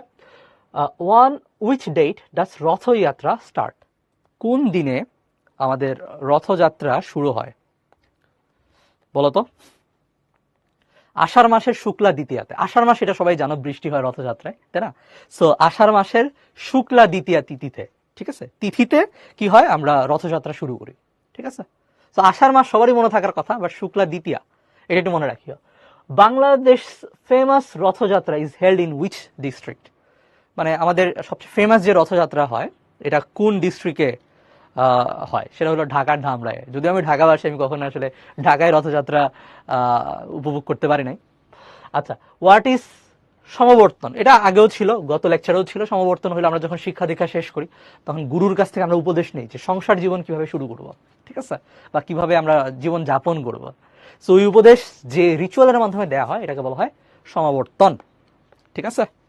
ওকে, আচ্ছা, 13 festivals in 12 month, 13 festivals in 12 months, এটা কি পারবা কিনা সবাই আমাকে জানাও। এটা নিয়ে তো বেশ লম্বা একটা কথা লেকচার আমি দিলাম, এটা পারবা কিনা কাইন্ডলি আমাকে জানাই দিও, তাড়াতাড়ি জানাও। ওকে, লাস্ট কোয়েশ্চেনের আনসার তোমরা দিতে পারবা কিনা? মোটামুটি আমাদের এই লম্বা আলোচনায় এটা অনেকেরই জানার কথা। সবাই একটু রেসপন্স করো।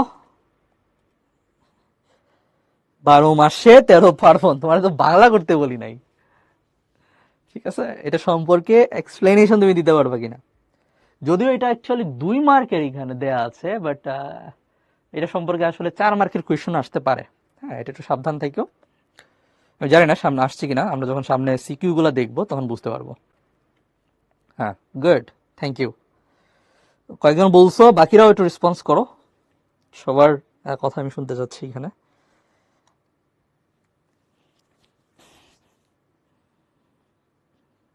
Good, thank you. আচ্ছা, এখন চলো আমরা কতগুলো সিকিউ এখানে দেখবো, তারপরে ছোট কয়েকটা এমসিকিউ দেখবো, যেগুলা কি, যেগুলা হইলো মানে আসতে পারে, আসে নাই বাট আসতে পারে, ঠিক আছে। ওকে, আর সিকিউ গুলো এইভাবে সিলেক্ট করা হয়েছে যাতে মোটামুটি আমাদের সবকিছু কভার হয়, ইম্পর্টেন্ট, কারণ একই জিনিস, একই তো মানে কনসেপ্ট, তাই না?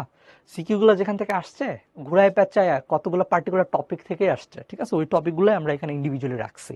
তো দেখি, explain in the light of the text book the event that Shovan participated in, হ্যাঁ। তো Sovan Falguni participates in an event on পূর্ণিমা, ওকে। কি করছে? Sovan Falguni participates in an event on পূর্ণিমা, ওকে। আমার মনে হয় এটা ইংলিশ করতে একটু ঝামেলা করছে। শোভন ফাল্গুনি, এটা তো মানে ছেলে মেয়ের নাম হয়ে গেছে। তো অ্যাকচুয়ালি এটা এমন হবে, যেহেতু আমরা ফাল্গুনি তিথির মাসের কথা আমরা এখানে শুনছি, ঠিক আছে। সো ফাল্গুনি পূর্ণিমার কথা বলছে, ওকে। শোভন ফাল্গুনি পূর্ণিমা পার্টিসিপেট করছে, ঠিক আছে, এটার জন্য দুঃখিত। আচ্ছা, তো খেয়াল করো, in the event everyone young and old sprinkled each other with powdered colours, হ্যাঁ। এ সিম্বলিক, আমি বুঝে গেছি কি ঘটছে এখানে। A symbolic ceremony is perform by burning the old women's house on the eve of puja to ward of evil, perform by burning the old women's. আচ্ছা, actually খেয়াল করো এখানে কাইন্ড অফ খুবই আমার মনে হয় ইংলিশ করতে এখানে একটু ইয়া হয়েছে, আমি জানি না এটা বোর্ডের কোয়েশ্চেনটাই এমন উইয়ার্ড ছিল কিনা। ঠিক আছে, শুভন ফাল্গুনি এমন না, অ্যাকচুয়ালি এটা হবে Shuvon participates in Falguni Purnima. Okay, Falguni Purnima. আচ্ছা, সো আমরা প্রথমে একটু দেখি, explain the light of the text book the event that Shuvon participated in. Okay, Shuvon যে ইভেন্টে পার্টিসিপেট করছে এটা অ্যাকচুয়ালি কি? এটা ছিল in the event everyone young old and sprinkle each other with powder colours. ঠিক আছে, তো এইটায় বলতো কি হয়েছে যে আমরা পাউডার কালারে আমরা সবাই উৎসবে মেতে উঠছি, এটাকে কি বলে? দোলযাত্রা। ঠিক আছে, এতক্ষণে তোমাদের আসলে এটা বলা উচিত ছিল। ওকে, এটা হইল দোলযাত্রা। ওকে, সো দোলযাত্রা অ্যাকচুয়ালি আমরা কি করি? বসন্তকালে ফাল্গুনি পূর্ণিমায় করা হয়। ওকে, ফাল্গুন মাসে পূর্ণিমা তিথিতে আমরা কি করি? দোলযাত্রা পালন করি। এবং দোলযাত্রার মেইন কনসেপ্টটা হলো রাধাকৃষ্ণের যে লীলা, হ্যাঁ, ওইখানে তার যে গোপীরা ছিল, ঠিক আছে, তাদের সাথে যে তার যে লীলা ছিল ওইটাকে লক্ষ্য করে আমরা কি করি? এই উৎসবটা পালন করি। ওকে ওকে, আচ্ছা, এরপরে দেখি, is it possible to build national unity through the ceremony held in the temple in front of Akshad's house? देखिए Akshad's house. On the other hand, a special ceremony is going on in the temple in front of Akshad's house. All kinds of people come from far and wide for the event. The names of Sri Krishna and Sri Ramachandra are always being chanted in the event. The temple grounds have turned into a meeting place. So এখানে কি হয়েছে? নামযজ্ঞ হয়েছে। ঠিক আছে, এইখানে আমরা কি করছি বলতো? নামযজ্ঞ করছি। ওকে, সো অনেক সময় হয় অষ্টপ্রহর নাম, ঠিক আছে, এবং আমাদের কি বলে কিছু ধর্মীয় সংগঠন আছে, এখানে অল টাইম কি হয়? নামযজ্ঞ চলে, অল টাইম নামযজ্ঞ চলে। ঠিক আছে, যাই হোক, আমরা যেমন শ্রীকৃষ্ণের কীর্তন হয়, তারপরে ঈশ্বরের নাম কীর্তন হয়। ঠিক আছে, যাই হোক, তো আশা করি সবাই এটা বুঝতে পারছো, এখানে নাম কীর্তন হয়। এখন কথা হয়েছে কি, দেখো অ্যাকচুয়ালি এখানে কি বলছে? Is it possible to build national unity through the ceremony? Yes, national unity আমরা তৈরি করতে পারবো। ঠিক আছে, কারণ এখানে কি হয়? সবাই ভেদাভেদ ভুলে, কে বড় কে ছোট, হ্যাঁ, কে শক্তিশালী কে দুর্বল, এগুলো ভুলে সবাই পার্টিসিপেট করে, সবাই ঈশ্বরের কি করে? নাম অর্চন করে। ঠিক আছে, সো অবশ্যই আমরা ন্যাশনাল ইউনিটি বিল্ড আপ করতে পারবো। এটাকে তোমরা এক্সপান্ড করে একটু লিখবা। ওকে, পারবা কিনা কাইন্ডলি একটু জানাই দিও, পারবা কিনা কাইন্ডলি একটু জানাই দিও। ওকে, দেন আমরা এখানে একটু দেখি, describe the ritual similarity between Rama's thread tying and Rina's giving sandalwood drops. হ্যাঁ, সো রামা টাইড, কি বলছে? Rama tied the sacred thread on the hand of his brother on the full moon tithi of the month of Shravan. This yarn symbolizes the lifelong love of siblings. Okay, so এখানে একটু দেখি, Rama's thread tying and Rina's giving sandalwood. আচ্ছা, এটা হইলো তোমার ভাতৃ দ্বিতীয়া বা ভাইফোঁটার কথা এখানে বলা হয়েছে, এবং ভাইফোঁটা সম্পর্কে তোমরা বিস্তারিত অবশ্যই লিখতে পারবা। আচ্ছা, এরপরে দেখি, spiritual ties alone can give happiness and security to man. Okay, spiritual যে টাইজ আছে এখানে আমরা কি করতে পারি? Can give happiness and security to man. তো খেয়াল করো, অবশ্যই স্পিরিচুয়াল যে বন্ধন, ঠিক আছে, বা টাইজ, হ্যাঁ, এটা অবশ্যই মানুষকে হ্যাপিনেস আর সিকিউরিটি দিতে পারে।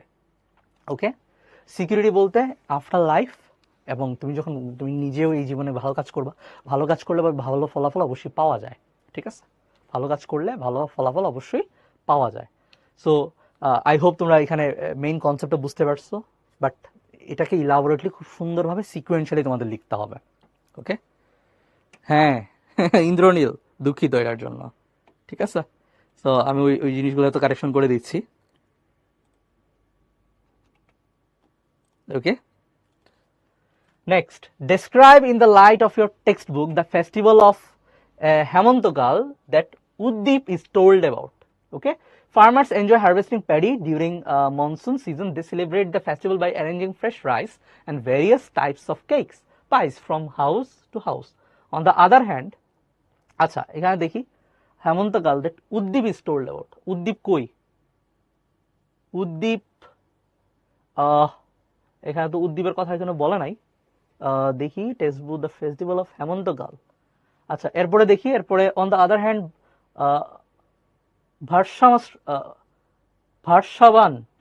ভার্সাবান festival today is a great festival of Bengali non-communal spirit. Various cultural programs including distribution of sweets are held on this day. আমার মনে হয় এখানে দুইটার মধ্যে মানে কিছু ভুল আছে, দুঃখিত এটার জন্য। দেখি আমি বাংলা ভার্সনের যে কোয়েশনটা আছে এটা এখানে খুঁজি।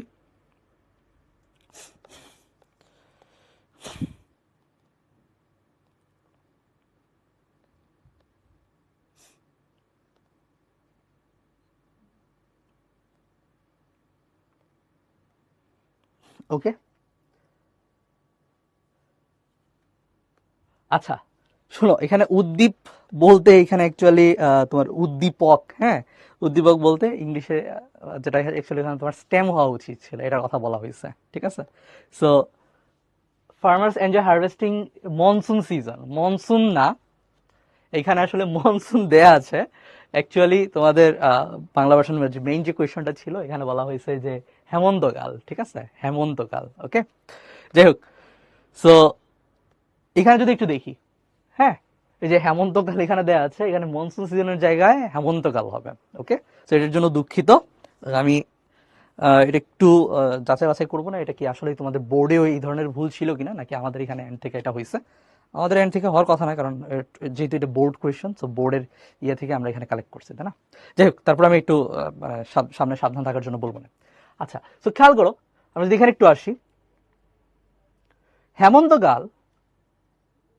হেমন্তকালে অ্যাকচুয়ালি কি হয়েছে বলতো, আমরা জানি যে পেডি হারভেস্ট করা হয়, নতুন ধান ঘরে আসে, ঠিক আছে। সো নতুন ধান যখন ঘরে আসে, চাল দিয়ে অনেকগুলো পিঠা তৈরি হয়, ঠিক আছে। সো একটা রিচুয়ালের মধ্যে থাকে। ওকে, এটা আমাদের জীবনে হয়, এটা আমাদের জীবনে খুবই ইম্পর্টেন্ট, বিশেষ করে ফার্মারদের জীবনে, ঠিক আছে। সো ফার্মারদের জীবনে যেহেতু এটা অনেক ইম্পর্টেন্ট, তো এটা ভালোভাবে উৎসবটা পালন করা হয় ধর্মীয় দৃষ্টিতে। ওকে, ইন্দ্রনীল বুঝতে পারছো কিনা কাইন্ডলি একটু জানাইও। আচ্ছা, এরপরে দেখি বর্ষবরণ। ওকে, বর্ষবরণ, খুবই উইয়ার্ড ইংলিশে লেখা। সো বর্ষবরণ is a great festival of non communal spirit of Bengalis, give reasons in support of your answer. হ্যাঁ, সো আমার কাছে মনে হয় যে বাংলিশ যে লেখা, ঠিক আছে, এটা সবসময় উইয়ার্ড লাগে, আর তোমাদের এই ধর্মের ক্লাস নিতে গিয়ে আসলে আরো বেশি উইয়ার্ড লাগে। আচ্ছা, বিশেষ করে ইংলিশ ভার্সনে। তো বর্ষবরণ is a great festival of non communal spirit of Bengalis. বর্ষবরণ আমরা ধর্মীয় দৃষ্টিভঙ্গিতে পালন করি। ওকে, হালখাতা হয়, তারপরে পূজা হয়, গণেশ পূজা অনেকে করে, তাই না, তোমরাও অনেকেই করো, একটু জানান দিও। বাট এটা কি জাস্ট আমাদের হিন্দু ধর্মের না, এটা সকল বাঙালির জন্যই, ঠিক আছে, সকল বাঙালির জন্য এই পূজা। ওকে, গুড, ঠিক আছে, সবাই বুঝতে পারছো কিনা কেন একটু জানাই দিও। সো এটা নন কমিউনাল অবশ্যই, এবং এটা নিয়ে বিস্তারিত লেখা যাবে, ঠিক আছে। আমরা মঙ্গলাচরণের জন্য এই ধরো আমরা এই যে ঢাকায় যে র্যালিটা হয়, ঠিক আছে, মঙ্গল শোভাযাত্রা যেটাকে বলে, ঠিক আছে। ওকে ওকে, তো আমরা সিকিউনে যে মানে কোয়েশ্চেনগুলো এখানে আনসার করছি, পুরা চ্যাপ্টারটাকে রিপ্রেজেন্ট করে, বিশেষ করে ইম্পর্টেন্ট পার্টগুলোকে রিপ্রেজেন্ট করে। আশা করি সবাই বুঝতে পারছো, কাইন্ডলি একটু জানাই দিও। আমরা এখন এখানে আরো কয়েকটা এমসিকিউ নিয়ে আলোচনা করবো, হাতে গোনা কয়েকটাই আছে। ওকে, তো প্রথমে একটু দেখি, which one is seen through Barshabaran. এই যে দেখো, আগে বর্ষবরণ কেমনে লিখছে, আর এখন এইখানে কিভাবে লিখছে। Okay, so which one is seen through Barshabaran of Bengalis, ঠিক আছে। তোমরাই জাজ করো যে দুটার মধ্যে আসলে লেখার পার্থক্যটা কেমন, তাই না। যাই হোক, খুবই weird. Which one is seen through Barshabaran of Bengalis, non communalism. হ্যাঁ, নন কমিউনালিজম, ঠিক আছে। সো এটা আগেও বললাম। এরপরে দেখি, রথ মিনস কি, horse, donkey, vehicle with wheel, yes, motherland, no. Okay, তারপরে আমরা যদি একটু আগাই, temple of Adinath is in Maheshkhali, এটা তো আমার গল্পের মধ্যেই ছিল। এই বাচ্চারা বলো, মহেশখালীর যে গল্পটা মনে আছে, ঠিক আছে, ওই যে আদিনাথ মন্দিরের যে গল্পটা আমি বললাম। ওকে,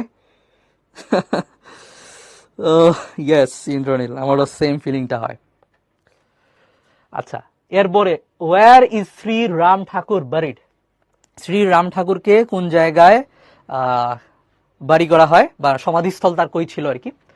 তো কই ছিল? নোয়াখালী। ওকে, আমার যতটুকু মনে পড়ে নোয়াখালীতে ছিল। ঠিক আছে, তোমরা একটু দেখবা। আচ্ছা, মকর সংক্রান্তি।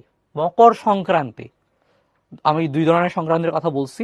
ঠিক আছে, মকর সংক্রান্তি কোনটা অ্যাকচুয়ালি? চৈত্র, পৌষ, জামাই ষষ্ঠী, রথযাত্রা? না, এই দুইটা তো হবে না। এখন দুইটার মধ্যে 50-50 চান্স, কোনটা হবে? চৈত্র, পৌষ। পৌষ সংক্রান্তি হলে মকর সংক্রান্তি। ঠিক আছে, এই সংক্রান্তিতে পিঠা উৎসব হয়, তাই না? আচ্ছা, চলো। ওমা, শেষ। সো আমরা দুইটা চ্যাপ্টার নিয়ে এখানে আলোচনা করছি। এই দুটো চ্যাপ্টার বেশ ইম্পর্টেন্ট ছিল, আমি বলবো সিকিউ এর জন্য ইম্পর্টেন্ট, এমসিকিউ এর জন্য আরো বেশি ইম্পর্টেন্ট। আশা করি সবকিছু এখানে বুঝতে পারছো। আমরা যেটা এখানে ফলো করছি সেটা হলো চ্যাপ্টারের যতগুলো ইম্পর্টেন্ট পার্ট ছিল সবগুলো তো শুরুর দিকে বলছি। এরপরে প্রিভিয়াস এর যত ইম্পর্টেন্ট কোয়েশ্চেন ছিল, মোস্ট অফ দ্য কোয়েশ্চেন আমরা এখানে আলোচনা করছি। সিকিউ কিভাবে আনসার করবা এবং এর বাইরেও আরো কিছু কথা আমরা এখানে বলছি। ঠিক আছে, আই হোপ সবাই ভালো করে বুঝতে পারছো। ওকে, সো বেস্ট অফ লাক সবাইকে, ভালো করে লেখাপড়া করো। ওকে।